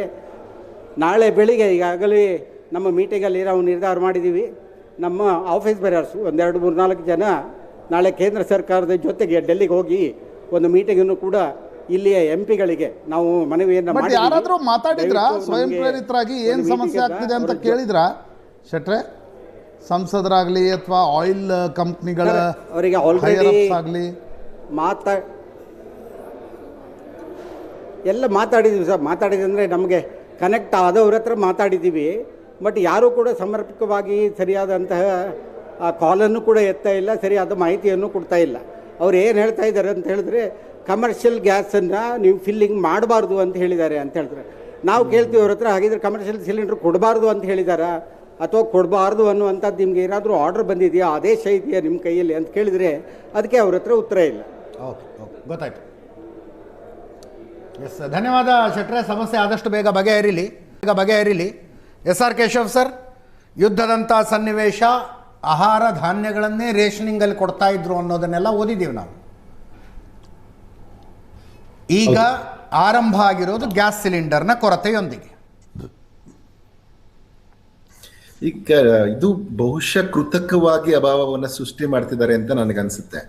ಇವತ್ತು ನಾನು ಒಂದೆರಡು ಫ್ಯಾಮಿಲಿ ಫ್ರೆಂಡ್ಸ್ ಜೊತೆ ಮಾತಾಡ್ತಿದ್ದಾಗ ಅವ್ರು ಹೇಳ್ತಿದ್ರು, ಈ ಮಹಾಲಕ್ಷ್ಮಿ ಲೇಔಟ್ ಸಾಕಾರ ಅವ್ರದ್ದು ಶಂಕರ್ ನಗರಲ್ಲಿ ಅವರು ಸಿಲಿಂಡರ್ ಬುಕ್ ಮಾಡಕ್ಕೆ, ಡೊಮೆಸ್ಟಿಕ್ ಸಿಲಿಂಡರ್ನೇ ಬುಕ್ ಮಾಡುವಾಗ ತಗೊಳ್ತಾ ಇಲ್ಲ ಅನ್ನೋಂಥ ಮಾತನ್ನ ಹೇಳ್ತಿದ್ರು. ಹಂಗೆ ನಾನು ಇನ್ನೊಂದಿಬ್ಬರನ್ನ ಮಾತಾಡುವಾಗ ಇಲ್ಲಿ ಭೂಪ್ಸಂದ್ರದಲ್ಲಿ ಇನ್ನೊಂದು ಫ್ಯಾಮಿಲಿ ಫ್ರೆಂಡ್ ಜೊತೆ ಮಾತಾಡುವಾಗ, ಇಲ್ಲ ನಾವು ಮಾಡಿದ್ವಿ ನಮಗ್ ಬಂತು ಅಂತ. ಸೊ ಏನೋ ಒಂದು ಸೆಂಟ್ರಲ್ ಏನೋ ನಡೀತಾ ಇದೆ ಅನ್ನೋಂಥದ್ದು ಸ್ಪಷ್ಟವಾಗಿ ಕಾಣಿಸ್ತಾ ಇದೆ. ಈಗ ನಾವು ಹೋಟೆಲ್ ಮಾಲೀಕರ ಸಂಘದ ಇವ್ರನ್ನ ಮಾತಾಡುವಾಗ, ನೀವು ಮಾತಾಡಿಸುವಾಗ ಅದೇ ಸ್ಪಷ್ಟವಾಗಿ ಕಾಣಿಸ್ತಾ ಇತ್ತು. ಇಷ್ಟೊಂದು crisis all of A sudden ಸಾಧ್ಯ ಇಲ್ಲ. ಯಾಕೆಂದ್ರೆ ಭಾರತ ಸರ್ಕಾರ ಸ್ಪಷ್ಟಪಡಿಸಿದೆ, ನಮ್ಮ ಹತ್ರ ಮಿನಿಮಮ್ 25 ಡೇಸ್ ಆಗಕ್ಕೆ ಇದೆ ಅಂತ ಹೇಳಿ ಅವತ್ತು ಅಫಿಷಿಯಲ್ಸ್ ಕ್ಲಿಯರ್ ಆಗಿ ಹೇಳಿದ್ರು. ಇದು ಕೇವಲ 11ನೇ ದಿನ ಆಗಿರೋದ್ರಿಂದ ಇದರಲ್ಲಿ ಕ್ಲಿಯರ್ ಆಗಿ ನಮಗ್ ಕಾಣೋದೇನು ಅಂತಂದ್ರೆ, ಕಾಣದ ಕೈಗಳು ಕೆಲಸ ಮಾಡ್ತಾ ಇದೆ ಹೆಚ್ಚು ಲಾಭವನ್ನ ಪಡಿಲಿಕ್ಕಾಗಿ. ಸೊ ಈಗ ನಾವೇನು ಯಾವಾಗ್ಲೂ ಈ ತರ ಆದಾಗ ರೈಡ್ ಏನ್ ಮಾಡ್ತಾ ಇದ್ರು ಅದನ್ನ ಈಗ ಹೆಚ್ಚುಗೊಳಿಸ್ಬೇಕಾಗಿದೆ ಅಂತ ಕಾಣುತ್ತೆ. ಈಗ ರಾಜ್ಯ ಸರ್ಕಾರ ಕೂಡ ಕೈ ಜೋಡಿಸ್ಬೇಕಾಗತ್ತೆ. ಫುಡ್ ಅಂಡ್ ಸಿವಿಲ್ ಸರ್ವಿಸ್ ಇವರು ಡಿಪಾರ್ಟ್ಮೆಂಟ್ ಅವರು ಎಲ್ಲೆಲ್ಲಿ ಈ ತರದ ಗೋಡಾನ್ಗಳಲ್ಲಿ ಸ್ಟಾಕ್ ಅಲ್ಲಿ ಇಟ್ಕೊಂಡು ಸ್ಟಾಕ್ ಕೊಡ್ತಾ ಇಲ್ಲ, ಅವುಗಳ ಕಡೆಗೆ ಒಂದಷ್ಟು ಗಮನವನ್ನ ಕೊಟ್ರೆ ಬಹುಶಃ ಈ ಪ್ರಾಬ್ಲಮ್ ಈಸ್ ಔಟ್ ಆಗತ್ತೆ ಅನ್ಸುತ್ತೆ. ಇಲ್ಲದೆ ಇದ್ರೆ ಈ ತರದ್ದೇ ಒಂದು ಕ್ರಿಯೇಟ್ ಮಾಡಿ ಇದಕ್ಕೆ ಅನ್ನೆಸರಿ ಜನರಿಗೆ ತೊಂದರೆ ಮಾಡುವಂತಹ ಜನ ಯಾವಾಗ್ಲೂ ಇರ್ತಾರೆ ಸಿಸ್ಟಮ್ ಅಲ್ಲಿ. ಸೊ ಹಂಗಾಗಿ ಈಗ ಹೆಚ್ಚು ಜಾಗರೂಕರಾಗಬೇಕಾಗತ್ತೆ. ಈವನ್ ಗ್ರಾಹಕರು ಕೂಡ ಮತ್ತೆ ಹೋಟೆಲ್ ಮಾಲೀಕರು ಜಾಗರೂಕರಾಗಿ ಎಲ್ಲೆಲ್ಲ ಈ ತರ ಏನಾದ್ರು ಆಗ್ತಿದ್ರೆ ಅದನ್ನ ಸರ್ಕಾರದ ಗಮನಕ್ಕೆ ತರುವಂತದ್ದು ಆ ಭಾಗದ. ಯಾಕಂದ್ರೆ ರಾಜ್ಯ ಸರ್ಕಾರ ಕೇಂದ್ರ ಸರ್ಕಾರ ಈ ವಿಚಾರದಲ್ಲಿ ಎರಡೂ ಒಂದೇನೆ ನಮ್ಗೆ. ಯಾಕಂದ್ರೆ ಇಲ್ಲಿ ಅವರು ನಮ್ಮನ್ನ ಮಾನಿಟರ್ ಮಾಡ್ತಾರೆ, ಅಲ್ಲಿ ಕೇಂದ್ರ ಸರ್ಕಾರ, ಇಬ್ರು ಇರೋದು ಜನರ ಒಳಿತಿಗಾಗಿ ಆಗಿರೋದ್ರಿಂದ ಖಂಡಿತ ಇವರಿಬ್ರು ಆ ಪ್ರಯತ್ನವನ್ನ ಮಾಡಿದ್ರೆ ಅದು ಸಾಲ್ವ್ ಆಗತ್ತೆ ಅಂತ ನನಗೆ ಅನ್ಸುತ್ತೆ. ಯಾಕೆಂದ್ರೆ ಅದರ ಜೊತೆಗೆ ಬೇರೆ ಬೇರೆ ಮಾರ್ಕೆಟ್ಗಳಲ್ಲಿ LPG ಎಲ್ಲ ಅವೈಲೇಬಲ್ ಇದೆ ಅಂತ ಹುಡುಕ್ತಾ ಇದೆ ಕೇಂದ್ರ ಸರ್ಕಾರ. ಹೆಸರುಗಳು ಕೊಟ್ಟಿದ್ದಾರೆ. ಹೌದು, ಅವ್ರ ಪ್ರಯತ್ನ ಪಡ್ತಿದ್ದಾರೆ. ಇದು ಅವ್ರ ಪ್ರಯತ್ನ ಪಡ್ತಿರೋದು ಒಂದ್ ವೇಳೆ 25 ದಿನಕ್ಕಿಂತ ಹೆಚ್ಚು ಯುದ್ಧ ಆದ್ರೆ ಆಗ ನನ್ನ ಸ್ಟಾಕ್ ಅನ್ನ ತರಿಸ್ಲಿಕ್ಕೆ ಪ್ರಯತ್ನ ಈಗ್ಲಿಂದ ಮಾಡ್ತಾ ಇದ್ದಾರೆ. ಅವರು ತರಿಸ್ಕೋತಾರೆ. ಈಗ ಇಲ್ಲಿ ಏನು ನಮ್ಮ ಮಾರ್ಕೆಟ್ ಅಲ್ಲಿ ಯಾರು ಸೆಂಟ್ರಲಿ ಹರ್ಡಲ್ಸ್ ಪೋಸ್ ಮಾಡ್ತಾ ಇದ್ದಾರೆ, ಇದನ್ನ ಸಪ್ಲೈ ಮಾಡ್ಲಿಕ್ಕೆ ಆಗದ ರೀತಿಯಲ್ಲಿ ಅಥವಾ ಅದನ್ನ ಲಾಭ ಪಡ್ಕೊಳ್ಳಿಕ್ಕೆ ದುರುದ್ದೇಶದಿಂದ ಅನ್ನೋದನ್ನ ಈಗ ಬಹುಶಃ ರೈಡ್ ನ ಮಾಡಬೇಕು. ಎಸೆನ್ಷಿಯಲ್ ಗೂಡ್ಸ್ ಅಂಡ್ ಸರ್ವಿಸ್ ಆಕ್ಟೇ ತಂದ್ರೂ ಏನ್ ತಪ್ಪಲ್ಲ. ಯಾಕಂದ್ರೆ ಆ ವಿಚಾರದಲ್ಲಿ ಯಾರಾದ್ರೂ ಆ ತರ ಮಾಡಿದ್ರೆ ಮಾಡಿ ಆ ಕಡೆಗೆ ಗಮನವನ್ನ ಕೊಡ್ಲಿ ಅನ್ನೋಂಥದ್ದು ನನ್ನ ಆಶಯ. ಎಸ್ ಪ್ರಶಾಂತ್, ಸಮಸ್ಯೆ ಇಲ್ವಾ? ಇದೆ. ಬಟ್ ಈಗ ಕಾಣಿಸ್ತಾ ಇರೋಷ್ಟು ಗಂಭೀರವಾಗಿದೆಯಾ? ಇಲ್ಲ ಅಂತ ಅನ್ನಿಸ್ತಾ ಇದೆ. ಆರ್ಟಿಫಿಷಿಯಲ್ ಸ್ಕ್ಯಾರ್ಸಿಟಿ ಉಂಟು ಮಾಡೋ ಪ್ರಯತ್ನ ತಳ್ಳಿ ಹಾಕೋದಕ್ಕಾಗೋದಿಲ್ಲ. ಅದೇ ಆರ್ಟಿಫಿಷಿಯಲ್ ಸ್ಕ್ಯಾರ್ಸಿಟಿ ಉಂಟು ಮಾಡುವ ಪ್ರಯತ್ನ ಏನಿದೆ ಇದನ್ನು ಆಂಟಿಸಿಪೇಟ್ ಮಾಡಬೇಕಿತ್ತು. ಹೌದು. ಅಂದರೆ ಈಗ ಗ್ಯಾಸ್ ಕಂಪ್ನಿಗಳೇನು ಕೂತಿವೆ, ಉಳಿದ ಸಂದರ್ಭದಲ್ಲಿ ದೇ ಆರ್ ಕ್ಯಾಶ್ ರಿಚ್ ಅಲ್ವಾ. ಪೆಟ್ರೋಲ್ ಡೀಸೆಲ್ ಎಲ್ಲವೂ ನ್ಯಾಷನಲೈಸ್ಡ್ ಕಂಪ್ನಿಗಳ ಬಳಿ ಇವೆ. ಉಳಿದ ದಿನ ನಿಮ್ಗೇನು ಭಾಳ ಕೆಲಸ ಇರಲ್ಲ. ಹೌದು. ಈ ಯುದ್ಧದ ಸಂದರ್ಭದಲ್ಲಿ ಇದು ಇವತ್ತಿನ ಸುದ್ದಿ ಅಲ್ಲ, ಇದು 2-3 ದಿನದ ಹಿಂದೆಯೇ ಕಮರ್ಷಿಯಲ್ ಗ್ಯಾಸ್ ಸಿಲಿಂಡರ್ ಸಿಗ್ತಾ ಇಲ್ಲ ಅನ್ನೋದನ್ನು ಪ್ರಮುಖ ಹೋಟೆಲ್ಗಳವರು ಹೇಳಲಿಕ್ಕೆ ಶುರು ಮಾಡಿದರು. ಆಗ ನೀವು ಸ್ವಲ್ಪ ಪ್ರೊಯಾಕ್ಟಿವ್ ರೋಲನ್ನು ನಿಭಾಯಿಸಿದರೆ ಇವತ್ತೇನು ಪರಿಸ್ಥಿತಿ ಉದ್ಭವ ಆಗ್ತದೆ. ಇವತ್ತೀಗ ಅವ್ರು ಹೇಳ್ತಾ ಇದ್ರು, ಯಾರು ನಮ್ಮ ಕೈಗೆ ಸಿಗ್ತಾರೋ ಅವ್ರ ಜೊತೆ ಮಾತಾಡ್ತಿದ್ರು. ಯಾಕೆ ಗ್ಯಾಸ್ ಕಂಪ್ನಿಗಳು ಬಂದು ಮಾತಾಡೋಕ್ಕೆ ಸಾಧ್ಯ ಆಗಲ್ವಾ? ಹೋಟ್ಲು ಏನು ನಡೀತಾ ಇದೆ ಬೆಂಗಳೂರು ಅಂತ ಒಂದು ಪ್ರಮುಖ ನಗರದಲ್ಲಿ. ಅವ್ರಿಗೆ ಹಿ ರೈಟ್ಲಿ ಪಾಯಿಂಟೆಡ್ ಔಟ್, ಮಹಾನಗರಗಳಲ್ಲಿ ಹೋಟೆಲ್ ಮೇಲೆ ತಮ್ಮ ದೈನಂದಿನ ಊಟಕ್ಕೋಸ್ಕರ ಡಿಪೆಂಡೆನ್ಸಿ ಜಾಸ್ತಿ ಇರುತ್ತೆ. ಹೋಟೆಲ್ ಬಂದಾಗೋದು ಈಸಿ ಫೆನಾಮಿನನ್ ಅಲ್ಲ. ಆ ದೃಷ್ಟಿಕೋನದಲ್ಲಿ ನನಗನ್ಸುತ್ತೆ ಈಗ ಇಲ್ಲಿನ ಸಂಸದರಿರಲಿ, ಅವರು ಅದನ್ನು ಬ್ರಿಡ್ಜ್ ಆಗಿ ಕೆಲಸ ಮಾಡ್ತಕ್ಕಂಥ ಪ್ರಯತ್ನ. ಇದು ಹೆಂಗಾಗ್ಬಿಟ್ಟಿದೆ ಅಂದರೆ ಇವ್ರ ಮೇಲೆ ಅವ್ರು ಆರೋಪ ಮಾಡೋದು, ಅವ್ರ ಮೇಲೆ ಇವ್ರು ಆರೋಪ ಮಾಡೋದು. ಅನೇಕ ಐಲ್ಯಾಂಡ್ಗಳ ಕೆಲಸ ಮಾಡ್ತಾ ಇದ್ದಾವೆ ಮಧ್ಯದ ಗ್ಯಾಪ್ ಬ್ರಿಡ್ಜ್. ಯಾಕಂದರೆ ನನಗನ್ಸುತ್ತೆ ಯಾವಾಗ ಯುದ್ಧ ಕಂಟಿನ್ಯೂ ಆಯಿತು ಈ ರೀತಿಯ ಪರಿಸ್ಥಿತಿ ಉದ್ಭವ ಆಗುತ್ತೆ ಅಂತಕ್ಕಂಥದ್ದು ಎಲ್ರಿಗೂ ಗೊತ್ತಿರ್ತಕ್ಕಂಥ ಸಂಗತಿ. ಹೌದು. ಮತ್ತು ಇದರಲ್ಲಿ ಕಾಂಗ್ರೆಸ್ನವರು ಕೂಡ ಹೇಳಿಕೆಗಳನ್ನು ನಾನು ಗಮನಿಸ್ತಾ ಇದ್ದೆ. ಅವರು ಮ್ಯಾನೇಜ್ ಮಾಡಬೇಕಿತ್ತು, ಇವ್ರು ಮ್ಯಾನೇಜ್ ಅದೇ ಯುದ್ಧದ ಸಂದರ್ಭದಲ್ಲಿ ನೀವು ಎಕ್ಸ್ಟ್ರಾ ಸಿಲಿಂಡರ್ಸ್ಗಳನ್ನು ಮ್ಯಾನೇಜ್ ಮಾಡ್ತಕ್ಕಂಥದ್ದು ಸುಲಭ ಇರಲ್ಲ. ಬಟ್ ಇವತ್ತಿನ್ನೂ ಸ್ಕ್ಯಾರ್ಸಿಟಿ ಉದ್ಭವವೇ ಆಗಿಲ್ಲ. ಹಾಗಿರುವಾಗ ಇದೆಲ್ಲೋ ಬ್ಲ್ಯಾಕ್ ಮಾರ್ಕೆಟಿಯರ್ಸ್ಗಳು ಹೋರ್ಡಿಂಗ್ ಮಾಡ್ತಾ ಸಿಲಿಂಡರ್ಗಳನ್ನು ಹೋರ್ಡಿಂಗ್ ಮಾಡುವ ಪ್ರಯತ್ನದ ಭಾಗ ಮಾಡಿದ್ರಿಂದ ಇದು ಈ ರೀತಿಯ ಪರಿಸ್ಥಿತಿ ಉದ್ಭವವಾಗಿದೆ. ನನಗನ್ಸುತ್ತೆ ಇದಕ್ಕೆ ಸ್ವಲ್ಪ ಪ್ರೊಆಕ್ಟಿವ್ ರೋಲನ್ನು ಆಯಿಲ್ ಗ್ಯಾಸ್ ಕಂಪ್ನಿಗಳು ಕೂಡ ಈ ಪ್ರೊಆಕ್ಟಿವ್ ರೋಲನ್ನು ನಿಭಾಯಿಸಬೇಕು. ಲೋಕಲಿ ಈಗ ಬೆಂಗಳೂರು ಮಾರ್ಕೆಟ್ನಲ್ಲಿ ನಿಮಗೆ ಸಮಸ್ಯೆ ಆಗ್ತಿದೆಯಪ್ಪ, ನೀವು ಡೈರೆಕ್ಟ್ ಹೋಟ್ಲು ಮಾಲೀಕರ ಸಂಘದ ಜೊತೆ ಯಾರ್ದೋ ಜೊತೆ ಕುಳಿತುಕೊಂಡು ಚರ್ಚೆ ಮಾಡಿ ಎಷ್ಟಿದೆ, ಎಷ್ಟು ಸಪ್ಲೈ ಆಗ್ತಾ ಇದೆ ಅಂತಕ್ಕಂಥದ್ದನ್ನು ಏನು ಭಾಳ ದೊಡ್ಡ ಕೆಲಸ ಅಲ್ಲ. ಹೌದು. ನಿಮ್ಮ ಕಡೆ ಏಜೆನ್ಸಿಗಳ ಜಾಲಗಳಿವೆ, ಜಾಲ ಇನ್ ದ ಸೆನ್ಸ್ ನೆಟ್ವರ್ಕ್ ಇದೆ ಅಲ್ವಾ ನಿಮ್ಮ ಹತ್ರ, ಪೈಲಪ್ ಆಗದೆ ಇರೋಂಗೆ ನೋಡ್ಕೊಬೋದು. 22,000 ಸಿಲಿಂಡರ್ ಬೇಕಂತೆ, 11,000 ಬಂದಿದ್ದಾವಂತೆ. 11,000 2 ಸಿಲಿಂಡರ್ ತಗೋತಾ ಇದ್ದಾವೆ, ನೀನು ಒಂದೊಂದು ತಗೊಂಡು ಕೆಲಸ ನಡೆಸಪ್ಪ ಅನ್ನೋ ಲೆವೆಲ್ಗಾರು ಹೋಗ್ಬೇಕಲ್ಲ. ಅಷ್ಟರ ಮಟ್ಟಿಗೆ ಮ್ಯಾನೇಜ್. ಇದು 3 ದಿನದ ಹಿಂದೆ ಸಮಸ್ಯೆ, ಇವತ್ತು ಹೇಳಿಕೆಗಳು ಬರ್ತಾ ಇವೆ. 3 ದಿನ ಏನು ಮಾಡ್ತಾ ಇದ್ರಿ? ಎಸ್, ಬಂದೆ. ವಾಣಿಜ್ಯ ಸಿಲಿಂಡರ್ಗಳ ಕೊರತೆ ಶುರುವಾಗಿದೆ ಬೆಂಗಳೂರಿನಲ್ಲಿ. ಅದು ಕೇವಲ ಬೆಂಗಳೂರಿಗೆ ಸೀಮಿತವಾದದ್ದಲ್ಲ, ಎಲ್ಲ ಮಹಾನಗರಗಳಲ್ಲೂ ಈ ಸಮಸ್ಯೆಯಾಗಿದೆ. ನಿಧಾನಕ್ಕೆ ಟೈರ್ 2 ಸಿಟಿಗಳಲ್ಲಿ ಇದು ಕಾಣಿಸಿಕೊಳ್ತಾ ಇದೆ. ಅಶೋಕ್ ಗೌಡ್ರು ಇದ್ದಾರೆ ಬಿಜೆಪಿಯಿಂದ. ಏನು ಮಾಡ್ತಾ ಇದ್ದೀರಿ ಅಶೋಕ್ ಗೌಡ್ರೆ? ನೋಡಿ, ಈಗ ಯುದ್ಧದ ಸನ್ನಿವೇಶ, 11ನೇ ದಿನದ ಯುದ್ಧ, 60 ದಿವಸದ ಸ್ಟಾಕ್ ಇದೆ, 60 ದಿವಸದ ಸ್ಟಾಕ್ ಇದೆ ಅಂತ ಹೇಳ್ಕೊಂಡು ಬಂದು 1.5 ದಿನದಲ್ಲಿ ಸಿಲಿಂಡರ್ಗಳೇ ಇಲ್ಲ ಅನ್ನೋ ಪರಿಸ್ಥಿತಿ ಬಂದುಬಿಟ್ರೆ ಹೆಂಗಿದು? 1.5 ದಿನ ಏನು ಲೆಕ್ಕ ಅಂತ ಗೊತ್ತಾಗಿಲ್ಲ ನನಗೆ. 11 ದಿನ ಆಗಿದೆ ಈಗ ಯುದ್ಧ ಶುರುವಾಗಿ 11 ದಿನ ಆಯ್ತು ರೀ. ಸ್ಕ್ಯಾರ್ಸಿಟಿ ಶುರುವಾಗಿ 1.5 ದಿವಸ. ಸ್ಕೇರ್ಸಿಟಿ ಏನಕ್ಕೆ ಸ್ಟಾರ್ಟ್ ಆಯ್ತು ಅಂತ ಅಂದ್ಬಿಟ್ಟು ನಾಥೂಜಿನು ಹೇಳಿದ್ರು. ನಮ್ಮ ಅದು ಅಭಿಪ್ರಾಯ ಸರ್, ಡಿಸಿಷನ್, ಅಭಿಪ್ರಾಯ. ಈಗ ನಾನು ಒಂದು ಒಂಚೂರು ಸ್ಟಾಟಿಸ್ಟಿಕ್ಸ್ ಕೊಟ್ಟೋಗೋಣ. ಕರೆಕ್ಟ್ ಆಗಿ ಭಾರತದಲ್ಲಿ 88% ಆಫ್ ಆಯಿಲ್ನ ನಾವು ಇಂಪೋರ್ಟ್ ಮಾಡ್ಕೊಳ್ತಿದ್ದೀವಿ. ಅದರಲ್ಲಿ ನಾವು ಇಂಪೋರ್ಟ್ ಮಾಡ್ಕೊಳ್ತಿದ್ದಂಥ 32% ಆಫ್ ಆಯಿಲ್ ಬಂದು ಗಲ್ಫ್ ಕಂಟ್ರೀಸಿಂದ ಇತ್ತು. ಆಮೇಲೆ CNG ಇನ್ ಸ್ಪೆಸಿಫಿಕ್ಕು ನಾವು ಕೊತಾರಿಂದ ಇಂಪೋರ್ಟ್ ಮಾಡ್ಕೊಳ್ತಿದ್ವಿ. ಇವತ್ತು ಸ್ಕ್ಯಾರ್ಸಿಟಿ ಬಂದಿರತಕ್ಕಂಥದ್ದು CNGಗೆ ಅಂತಕ್ಕಂಥದ್ದು ವಾಸ್ತವನೇ, ಏನು ನನ್ನೇನಾದರೂ ಅಳಗಳಿತಿಲ್ಲ. ಅದಕ್ಕೆ ಈಗಾಗಲೇ ಏನಾಗಿದೆ, ಭಾರತ ಸರ್ಕಾರ ಕೆನಡಾ ಮತ್ತು ರಷ್ಯಾ ಜೊತೆ CNG ಸಪ್ಲೈ ಮಾಡಿ ಅಂತ ಈಗಾಗಲೇ ಮಾತುಕತೆ ಚರ್ಚೆ ಸ್ಟಾರ್ಟ್ ಮಾಡಿ ಈಗಾಗಲೇ CNGನ ಸಪ್ಲೈ ಮಾಡಲಿಕ್ಕೆ ಪ್ರಾರಂಭ, ಅಂದರೆ ಅವರಿಗಾಗಲೇ ಕಳಿಸ್ಲಿಕ್ಕೆ ಪ್ರಾರಂಭ ಮಾಡ್ತಿದ್ದಾರೆ ಅಂತಕ್ಕಂಥ ವಿಚಾರ. ಜೊತೆಗೆ ಈಗ ಏನಿದೆ ವಿಚಾರ, ಮಿಡಲ್ ಈಸ್ಟ್ನಲ್ಲಿ ಯಾವ ಅದೇನು ಸ್ಟ್ರೈಟ್ ಆಫ್ ಹಾರ್ಮಸ್ ಅಂತ ಏನು ಹೇಳ್ತಾರೆ, ಇಲ್ಲಿ ಯಾವ ರೀತಿ ಅಟ್ಯಾಕ್ಸ್ನ ಮಾಡ್ತಾ ಇದ್ದಾರೆ ಇರಾನ್, ಅಂದರೆ ಇರಾನ್ನ ಏನು ಯುದ್ಧ ಕ್ಷಿಪಣಿಗಳು ಮಿಸೈಲ್ಸ್ ಏನಿದೆ ಈ ಗಲ್ಫ್ ಕಂಟ್ರೀಸ್ಗಳ ಮೇಲೆ ಇನ್ ಸ್ಪೆಸಿಫಿಕ್ಕು ಕೊತಾರ್ನ, ಕುವೇಟ್ನ ಮತ್ತು ಸೌದಿ ಅರೇಬಿಯನ್ ಟಾರ್ಗೆಟ್ ಮಾಡ್ತಾರೆ. ಅವರೆಲ್ಲನೂ ಪ್ರೊಡಕ್ಷನ್ನ ಕಡಿಮೆ ಮಾಡಿರೋದ್ರಿಂದ ಈ ಸಮಸ್ಯೆ ಎದುರಾಗಿರ್ತಕ್ಕಂಥದ್ದು. ಭಾರತದಲ್ಲಿ 74 ದಿನಗಳ ಸ್ಟಾಕ್ ಇರ್ತಕ್ಕಂಥದ್ದು ಅದು ವಾಸ್ತವ. ಈಗಾಗಲೇ ಅದನ್ನು 60 ದಿನಕ್ಕೆ ಬಂದಿದೆ. ಈಗಾಗಲೇ ಇನ್ನೊಂದು ಏನು ಅಂದರೆ, ನಾನು ಒಂದು ಸ್ವಲ್ಪ ಯಾರ್ಯಾರು ನ್ಯೂಟ್ರಲ್ಲು ಅಂದರೆ ದಿನ ಕ್ರಿಟಿಸೈಸ್ ಮಾಡ್ತಕ್ಕಂಥ ಮೋದಿ ಗವರ್ನಮೆಂಟ್ನ ಅಂಥವ್ರದ್ದು ಆರ್ಟಿಕಲ್ಸ್ನ ಓದ್ತಾ ಇದ್ದೆ. ಆರ್ಟಿಕಲ್ಸ್ ಓದ್ತಾ ಇದ್ದಾಗ ಅವ್ರು ಹೇಳ್ತಿದ್ದಾರೆ almost 177 million, if I am not wrong, correct 177 million of barrel, 144 million barrel ಆನ್ ಶೋರಲ್ಲಿ ಇದಿರ್ತಕ್ಕಂಥದ್ದು. ಅದರಲ್ಲಿ ಜೊತೆಗೆ ಅದು ಬಿಟ್ಟು 72 ಬ್ಯಾರಲ್ಲು ಸಿಂಗಾಪುರ್ನಲ್ಲಿ ಈಗಾಗಲೇ ಸಿಂಗಾಪುರ್ ಶೋರ್ಸ್ಗೆ ಬಂದಿದೆ, ಈಗಾಗಲೇ ಭಾರತಕ್ಕೆ ಬರ್ತಾ ಇರ್ತಕ್ಕಂಥದ್ದು ಸಹ ವಾಸ್ತವ ಅಂತಕ್ಕಂಥದ್ದು. ಅಂದರೆ ಅರ್ಥ ಏನು, ಈಗ ಯಾವ ರೀತಿ ಕೇಂದ್ರ ಸರ್ಕಾರ ಆಡಳಿತ ಮಾಡಬೇಕು, ಕೇಂದ್ರ ಸರ್ಕಾರ ಯಾವ ರೀತಿ ನೀತಿಗಳನ್ನು ತೆಗೆದುಕೊಳ್ತಾ ನಿರ್ಧಾರ ತೆಗೆದುಕೊಳ್ತಾ ಇದೆ. ಆದರೆ ಕರ್ನಾಟಕ ರಾಜ್ಯ ಸರ್ಕಾರದ್ದು ತಾವೆಲ್ಲ ಹೇಳ್ದಂಗೆ ಅಭಿಪ್ರಾಯನೇ ಇರಲಿ, ಆದರೆ ಈ ಕೃತಕ ಅಭಾವ ಏನು ಉಂಟಾಗಿದೆ ಇದಕ್ಕೆ ಕಾರಣ ಕರ್ನಾಟಕ ರಾಜ್ಯ ಸರ್ಕಾರ. ಅವರ ರೀತಿ ನೀತಿ ಏನಿದೆ ಅಂತ ಹೇಳಿದ್ರೆ, ಈ ಯುದ್ಧದಲ್ಲಿ ನಾವೇನಾದರೂ ಒಂದು ಸ್ವಲ್ಪ ಬೆಳೆ ಬೇಯಿಸ್ಕೊಳ್ಳೋಣ ಅಂದರೆ, ಈಗ ಹೋಗ್ಬಿಟ್ಟು ರೈಡ್ ಮಾಡಿದ್ದಿದ್ರೆ, ಈಗ ಫರ್ಟಿಲೈಸರ್ಸ್ ಕತೆ ನಾವು ನೋಡಿದ್ವಿ. ಫರ್ಟಿಲೈಸರ್ಸ್ ಕೃತಕ ಅಭಾವ ಕೇಂದ್ರ ಸರ್ಕಾರ ಕೊಟ್ಟರು ಸಹ ಇವರೇನು ಮಾಡ್ತಿದ್ರು, ಕಳಸಂತೆಯಲ್ಲಿ ಮಾರ್ಕೊಂತಿದ್ರು. ಇವತ್ತು ಅಷ್ಟೇ ಸಿಲಿಂಡರ್ಗಳನ್ನ ಕೊಡಿ ಅಂತ ಹೇಳಿದ್ರು ಸಹ ಕಳಸಂತೆನಲ್ಲಿ ಆಗ್ತಿದೆ ಅಂತ ಹೇಳಿ ನಮ್ಮ ಹೋಟೆಲ್ ಅಸೋಸಿಯೇಷನ್ ಹೇಳ್ತಾ ಇದ್ದಾರೆ. ಪ್ರೈವೇಟ್ ಪ್ಲೇಯರ್ಸ್ ಬಗ್ಗೆ ಲಾಭ ಮಾಡ್ಕೊಳ್ಳೋಕೆ ಪ್ರೈವೇಟ್ ಪ್ಲೇಯರ್ಸ್ ಹೆಂಗ್ ಬರ್ತಾರೆ? ಪ್ರೈವೇಟ್ ಪ್ಲೇಯರ್ಸ್ ಬರೋ ಯಾವಾಗ ಅಂತ ಹೇಳಿದ್ರೆ, ಕೇಂದ್ರ ಸರ್ಕಾರ ಲೈಸೆನ್ಸ್ ಕೊಟ್ಟು ನೀವು ಈ ಬಿಸ್ನೆಸ್ ಮಾಡಬಹುದು ಅಂತ ಹೇಳಿದ್ದಕ್ಕೆ ಬಿಸ್ನೆಸ್ ಮಾಡ್ತಾ ಇಲ್ಲ. ನಿಜಾನೇ ಲೈಸೆನ್ಸ್ ಕೊಟ್ಬಿಟ್ಟಿರ್ತಾರೆ. ಮೊನ್ನೆ ಒಂದು ಫಿಲಿಮಲ್ಲಿ ತುಂಬ ಚೆನ್ನಾಗಿ ಹೇಳಿದ್ರು, ನಾವು ವಿತಿನ್ ದ ಲಾ ಆಟ ಆಡ್ತೀವಿ, ವಿತಿನ್ ದ ಲಾ ಆಟ ಆಡ್ತೀವಿ ಅಂತ ಹೇಳಿ. ಆಟ ಅಂದರೆ ಏನಂದರೆ ಅರ್ಥ, ಅಲ್ಲಿ ಯಾವ ರೀತಿ ಸರ್ಕಾರಕ್ಕೂ ವಂಚನೆ ಮಾಡಬೇಕು, ಜನಗಳಿಗೆ ವಂಚನೆ ಮಾಡಬೇಕು, ಅದು ಮಾಡ್ತೀವಿ ಅಂತೇಳಿ. ಉದಾಹರಣೆಗೆ ಕೇಂದ್ರ ಸರ್ಕಾರ ಲೈಸೆನ್ಸ್ ಕೊಟ್ಟಿದ್ರೂ ಸಹ ರಾಜ್ಯ ಸರ್ಕಾರ ಪ್ರೊಆಕ್ಟಿವ್ ಆಗಿ ಫುಡ್ ಅಂಡ್ ಸಿವಿಲ್ ಸಪ್ಲೈಸ್ ಅವರು ಹೋಗ್ಬಿಟ್ಟು ITC ಗಾರ್ಡನ್ ಕೂತ್ಕೊಂಡು ಊಟ ಮಾಡೋದಲ್ಲ, ನೀವು ಸ್ವಲ್ಪ ಆಕ್ಷನ್ಗೆ ಇಳಿಬೇಕು. ಆಕ್ಷನ್ಗೆ ಇಳಿದು ಯಾವ ರೀತಿ ಫರ್ಟಿಲೈಸರ್ ಸಮಸ್ಯೆ ಇದ್ದಾಗ ನೀವು ಕೃತಕ ಅಭಾವ ಕ್ರಿಯೇಟ್ ಮಾಡಿದ್ರು, ಆ ರೀತಿ ಇದನ್ನು ನೀವು ಹೇಳೋದ್ರ ಅರ್ಥ ಏನು? ಸಿಲಿಂಡರ್ ಸಪ್ಲೈ ಎಲ್ಲ ಸರಿಗಿದೆ ಇಲ್ಲ, ಫುಡ್ ಅಂಡ್ ಸಿವಿಲ್ ಸಪ್ಲೈಸ್ ಅವರು ನೀವು ಹೇಳೋದಿಲ್ಲ, ಪ್ರೈವೇಟ್ ಪ್ಲೇಯರ್ಸ್ ಹತ್ರ ಹೋಗಿ ಪ್ರೈವೇಟ್ ನಿನ್ಗೆ ಹೆಂಗ್ ಬಂತಪ್ಪ, ಈಗ ಬರ್ಲಿಲ್ಲ ಅಂದ್ರೆ IPC ಬರ್ಲಿಲ್ಲ, HPC ಬರ್ಲಿಲ್ಲ, BPCL ಬರ್ಲಿಲ್ಲ, ನಿನ್ಗೆ ಹೆಂಗ್ ಬಂತು, ನಿಂಗೆ ಹೆಂಗ್ ಬಂತು, ನಿಂಗೆ ಬರೋದಕ್ಕೆ ಹೆಂಗ್ ಬಂತು ಅಂತ ಹೇಳಿದ್ರೆ ವಿಚಾರ ಏನು ಅಂತ ಹೇಳಿದ್ರೆ ಅವ್ರಿಗೆ ಬರ್ತಾ ಇದೆ, ನಿನಗೆ ಬರ್ತಾ ಇಲ್ಲ ಅಂತ ಹೇಳಿದ್ರೆ ಹೆಂಗ್ ಬಂತು ಅನ್ನೋ ಪ್ರಶ್ನೆಗೆ ನೀವು ಈ ಕೃತಕ ಅಭಾವ ಸೃಷ್ಟಿ ಮಾಡ್ತಿದ್ದಾರೆ ಅಂತಿದ್ದಾಗ ನೀವೇನು ಪ್ರೊಆಕ್ಟಿವ್ ರೂಲ್ ನಿಭಾಯಿಸಿದ್ರಿ? ಈಗ petroleum and natural gas department ಇದೆ ಅಲ್ವಾ ಇಷ್ಟು ದೊಡ್ಡದು? ಹೌದು. ನಿಮಗೂ ಕೂಡ ರೇಡ್ ಮಾಡುವ ಅಧಿಕಾರ ಇಲ್ವಾ? ಇಲ್ಲ ನೋಡಿ, ಕರೆಕ್ಟ್ ಇದೆ, ರೇಡ್ ಮಾಡುವ ಅಧಿಕಾರ ಇದೆ. ಬಟ್ ನೀವು ಆಯ್ತಪ್ಪ, ನಾನು ಕೇಳ್ತೀನಿ ಪ್ರಶ್ನೆ, ಈ ರಾಜ್ಯದಲ್ಲಿ 28 ಸಂಸದರಿದ್ದಾರೆ ತಾನೆ? 28 ಸಂಸದರಿದ್ದಾರೆ. ಮೊನ್ನೆ ಅಷ್ಟೇ ಅಧಿವೇಶನಕ್ಕೆ ಸೋಮವಾರ ಅಧಿವೇಶನಕ್ಕೆ ಹೋಗ್ತೇನೆ ಅಂತ ಮಾಡಿದ್ದಾರೆ.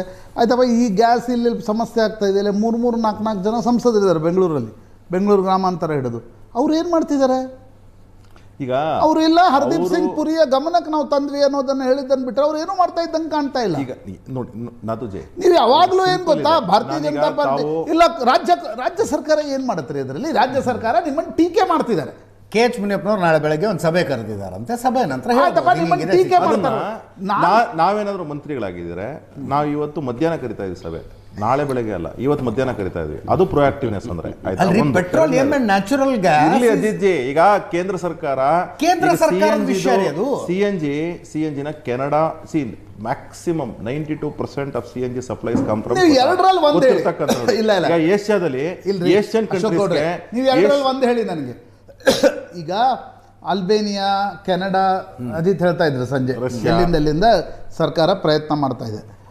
ಅದು ಬರುವವರೆಗೆ ಸ್ಕ್ಯಾರ್ಸಿಟಿ ಇರುತ್ತಾ ಅಂತ ಹೇಳ್ತಿದ್ದೀರಾ, ಅಥವಾ ಈ ಸ್ಕ್ಯಾರ್ಸಿಟಿ ಇದು ಆರ್ಟಿಫಿಷಿಯಲಿ ಕ್ರಿಯೇಟೆಡ್ ಸ್ಕ್ಯಾರ್ಸಿಟಿ? ಎರಡರಲ್ಲಿ ಒಂದು ಉತ್ತರ ಹೇಳಿ ನೀವು. ನೋಡಿ, ನೀವೇನು ಹೇಳ್ತಿದ್ದೀರಿ? ಸ್ಕ್ಯಾರ್ಸಿಟಿ ರಾಜ್ಯ ಸರ್ಕಾರ ಕ್ರಿಯೇಟ್ ಮಾಡುತ್ತೆ ಅಂತ ಹೇಳ್ತೀರಿ. ಎರಡನೇದು ಹೇಳ್ತೀರಿ ನಾವು ಅಲ್ಲಿಂದ ತರಿಸ್ತೀವಿ ಅಂತ ಹೇಳ್ತೀವಿ. ಅಂದ್ರೆ ಅಲ್ಲಿಂದ ಬರೋ ತನಕ ಈ ಸ್ಕ್ಯಾರ್ಸಿಟಿ ಇರುತ್ತಾ?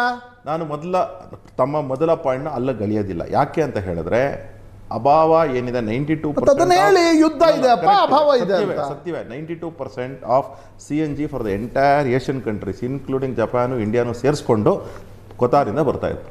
ಇವತ್ತು ಕೊತಾರ್ ಏನಿದೆ ಪ್ರೊಡಕ್ಷನ್ ಸ್ಟಾಪ್ ಮಾಡಿದೆ. ಪ್ರೊಡಕ್ಷನಲ್ಲಿ ಅವರು 12% ಬಂದಿದ್ದಾರೆ. ಅವರ 100% ಪ್ರೊಡಕ್ಷನ್ 12% ಬಂದಿರತಕ್ಕಂಥದ್ದು ವಾಸ್ತವ. ಅದರಿಂದಾಗಿ ಎಫೆಕ್ಟ್ ಆಗಿದೆ, ಆಗುತ್ತೆ. ಅದು ಯಾರೂ ಸಹ ಅಲ್ಲಿಗಲಿಲಿಕ್ಕೆ ಆಗಲ್ಲ. ಆದರೆ ಭಾರತ ಸರ್ಕಾರ ಏನು ಮಾಡ್ತು, 1ನೇ ತಾರೀಕು ಮತ್ತು ಮಾರ್ಚ್ 2ನೇ ತಾರೀಕು ತನ್ನ ಡಿಸಿಷನ್ನ ತೆಗೆದುಕೊಂಡು ಕೆನಡಾ ಮತ್ತು ರಷ್ಯನ್ ಜೊತೆ ಮಾತಾಡಿ CNG ಸಪ್ಲೈಸ್ನ ನಮಗೆ ಸ್ಟಾರ್ಟ್ ಮಾಡಿ ಅಂತ ಹೇಳಿ ರಿಕ್ವೆಸ್ಟ್ ಮಾಡಿದೆ. ಅಂದರೆ ಉದಾಹರಣೆಗೆ ನಾನು ನೋಡ್ತಾ ಇದ್ದೆ, ಪರ್ಮಿಷನ್ ಕೊಟ್ಟಿದ್ದೀರಿ, ನೀವು ರಷ್ಯಾದಿಂದ ಖರೀದಿ ಮಾಡಬಹುದು ಅಂತ ಅಮೆರಿಕಾದವರು ಪರ್ಮಿಷನ್ ಇಲ್ಲ. ಅಮೆರಿಕಾದವನು ಪರ್ಮಿಷನ್ ನಮ್ಗೆ ಅವಶ್ಯಕತೆ ಇಲ್ಲ. ಯಾಕಂದ್ರೆ ನಾವು ಮ್ಯಾಕ್ಸಿಮಮ್ 35% ರಷ್ಯಾದಿಂದ ತರ್ಸ್ಕೊಂತಿದ್ವಿ. ಅವ್ರ ಪರ್ಮಿಷನ್ ಅಲ್ಲ. ಅವ್ರು ಏನು ಹೇಳಿರೋದಂದ್ರೆ, ಆ ಕಂಪನಿ ಏನಿತ್ತು 3 ಕಂಪನಿಗಳು, ಅವರು ನೀವು ಸಪ್ಲೈ ಕಡಿಮೆ ಆಗಿದೆ, ಆದ್ದರಿಂದ ಗ್ರೌಂಡ್ ಲೆವೆಲ್ ಅಲ್ಲಿ ಕೊರತೆ ಕಾಣಿಸ್ತಾ ಇದೆ. ಇದು ನೋಡಿ ಅಜಿತ್ ಜಿ, ಇನ್ನೊಂದು ರಾಜ್ಯ ಸರ್ಕಾರ ಜವಾಬ್ದಾರಿ ಅಲ್ಲ ಅಂದ್ರೆ ಯಾಕೆ? ಬಿಜೆಪಿ ರೂಲ್ ಸ್ಟೇಟ್ ಅಲ್ಲಿ ಸಮಸ್ಯೆ ಆಗಿಲ್ವಾ? ಬಿಜೆಪಿ ರೂಲ್ ಸ್ಟೇಟ್ ಅಲ್ಲೇ ಬರ್ತಾ ಇದ್ದೀನಿ. ಈಗ ಅಹಮದಾಬಾದ್ ಅಲ್ಲಿ ಇವತ್ತು ಬೆಳಗ್ಗೆ ನಾನು ಇದೇ ವಿಚಾರ ನಾವು ಚರ್ಚೆ ಮಾಡ್ತಾ ಇದ್ವಿ. ಅಹಮದಾಬಾದು ಮತ್ತು ಬೇರೆ ನಗರಗಳಲ್ಲಿ ಯಾರ್ಯಾರು ನನ್ನ ಫ್ರೆಂಡ್ಸ್ ಇದ್ದಾರೆ, ಉದಾಹರಣೆಗೆ ಅಸ್ಸಾಂ, ಗುವಾಹಟಿ ಮತ್ತು ಅಹಮದಾಬಾದಲ್ಲಿ ನನ್ನ ಸ್ನೇಹಿತರು ತುಂಬ ಆತ್ಮೀಯರಿದ್ದಾರೆ, ಡೆಲ್ಲಿನಲ್ಲಿದ್ದಾರೆ, ಇವ್ರ ಹತ್ರ ಎಲ್ಲ ಮಾತಾಡ್ತಿದ್ದೆ. ನಿಮಗೆ ಅಭಾವ ಆಗಿದೆಯಲ್ಲ ಅಂತ. ನಮಗೆ ಯಾವುದೋ ಆ ಥರ ಸುದ್ದಿ ಬರ್ತಾ ಇಲ್ಲ ಅಂತ ಹೇಳಿದ್ರು. ಅವನೊಬ್ಬ ನನ್ನ ಕ್ಲೋಸ್ ಫ್ರೆಂಡು PWD-ನಲ್ಲಿ ಎಕ್ಸಿಕ್ಯೂಟಿವ್ ಬಂದಿಲ್ಲ ಅಂತ. ಸಿಲಿಂಡರ್ ಕೊಡ್ತಾ ಇಲ್ಲಪ್ಪ ನೋಡಿ, ಬಿಜೆಪಿ ಅಲ್ಲ, ನನಗೆ ಫ್ರೆಂಡ್ಸ್ ಇರ್ತಕ್ಕಂಥವ್ರು ಮಾತಾಡಿದೆ. ಆಮೇಲೆ ನಾನು ಇವತ್ತು ಬೆಳಗ್ಗೆ ಇಲ್ಲ ಅಜಿತ್, ನಾನು ಹೊಸೂರಲ್ಲಿದ್ದೆ. ಬೆಳಗ್ಗೆ ನಾನು ಹೊಸೂರಲ್ಲಿ ತಿಂಡಿ ತಿಂದಿದ್ದೀನಿ, ಆಯ್ತಾ? ಅಲ್ಲೂ ಸಹ ನಾನು ಮಾತಾಡೋದು ಯಾವುದು ಅಭಾವ ಇಲ್ಲ ಅಂದ್ರೆ ನೀವು ಟೈರ್ ನಾನು ಅಲ್ಲಿಗೆ ವಿಚಾರ ತೆಗೆದುಕೊಳ್ಳಕ್ಕೆ ಹೋಗಲಿಲ್ಲ. ಹೊಸೂರು ವಿಚಾರ ನಾನು ಬೆಳಗ್ಗೆ ಹೊಸೂರಲ್ಲಿದ್ದೆ, ತಮಿಳುನಾಡಿನ ಹೊಸೂರಲ್ಲಿದ್ದೆ. ದಿಲ್ಲಿಯಲ್ಲಿ ಅಧಿಕಾರ ನಡೆಸ್ತಾ ಇದ್ದೆ. ಆಕ್ಚುಲಿ ಸ್ಕ್ಯಾರ್ಸಿಟಿ ಪ್ರಾಬ್ಲಮ್ ಏನು ಅನ್ನೋದನ್ನ ಹೇಳಿ. ಈಗ ಅಜಿತ್ ಜಿ, ವಾರ್ ಇದೆ, ವಾರಿನ ವಾಸ್ತವ. ಹೇಳಿ, ಅಷ್ಟೇ ಹೇಳಿ. ಈಗ ರಾಜ್ಯ ಸರ್ಕಾರ ಜವಾಬ್ದಾರಿ ಅಂತ ಯಾಕೆ ಹೇಳ್ತೀರಿ? ಇಲ್ಲ, ರಾಜ್ಯ ಸರ್ಕಾರ ಜವಾಬ್ದಾರಿ ಕ್ರಿಯೇಟ್ ಮಾಡಿದ್ರು. ಆರ್ಟಿಫಿಷಿಯಲ್ ಸ್ಕೇರ್ಸಿಟಿ ಯುದ್ಧದ ಸನ್ನಿವೇಶ ರೀ, ಯಾವುದೇ ಸನ್ನಿವೇಶ ಇರಲಿ, ಇವತ್ತಿನ ದಿನ ನೋಡಿ, ಯಾವುದೇ ಸಿಚುವೇಶನ್ ಇರಲಿ, ವಿ ಆಲ್ ಅವೇರ್, ನಮ್ಗೆಲ್ಲರೂ ಗೊತ್ತಿರತಕ್ಕಂಥ ಯುದ್ಧದ ಸಮಯದಲ್ಲಿ ಆಗಿರ್ತಕ್ಕಂಥ ಪರಿಣಾಮಗಳು ಮೊದಲು ಕೂಡ ಭಾರತ ಎದುರಿಸಿದೆ, ಇವತ್ತು ಕೂಡ ಎದುರಿಸಬೇಕು. ನಾವೆಲ್ಲರೂ ಒಟ್ಟಾಗಿ ಕೆಲಸ ಮಾಡಬೇಕು. ಕೃತಕವಾಗಿ ಯಾರಾದರೂ ಕೂಡ ಸ್ಕೇರ್ಸಿಟಿ ಮಾಡಿದ್ರೆ ಅವ್ರ ಮೇಲೆ ಕಠಿಣವಾದ ಕ್ರಮ ಕೈಗೊಳ್ಳಬೇಕು. ಎರಡು ಮಾತಿಲ್ಲ. Whether it's government of India ಮಾಡ್ತಾರೋ ಸ್ಟೇಟ್ ಗೌರ್ಮೆಂಟ್ ಮಾಡ್ತಾರೋ ಅದ್ರ ಬಗ್ಗೆ ನಾನು ಆಕ್ಷೇಪ ವ್ಯಕ್ತಪಡಿಸಿಲ್ಲ, ಮಾಡಲೇಬೇಕಾಗ್ತದೆ. ಯಾಕಂದರೆ ನಾಗರಿಕರಿಗೆ ನಾವು ಕೊಡಬೇಕಾಗಿರ್ತಕ್ಕಂಥ ಮೂಲಭೂತವಾಗಿ ಕೊಡಬೇಕಾಗಿರ್ತಕ್ಕಂಥ ಒಂದು ಪ್ರಾಡಕ್ಟ್ ಇದು. ಯಾಕಂದರೆ ಅದಿಲ್ಲ ಅಂದರೆ ಊಟ ಮಾಡಲಿಕ್ಕೆ ಆಗೋದಿಲ್ಲ. ಈ ವಿಚಾರ ಬಂದಿರತಕ್ಕಂಥದ್ದು ಕೇವಲ ಅದು ಹೋಟೆಲ್ಗಳ ಸಮಸ್ಯೆ ಮಾತ್ರ ಆಗಿಲ್ಲ. ಒಂದು ವೇಳೆ ಹೋಟೆಲ್ಗಳು ಒಂದು 20%, 30%, 40% ಬಂದ್ ಆಗಿದ್ದ ಆದರೆ ಎಷ್ಟು ಜನ ನೌಕರರಿಗೆ ಸಮಸ್ಯೆ ಆಗ್ತದೆ.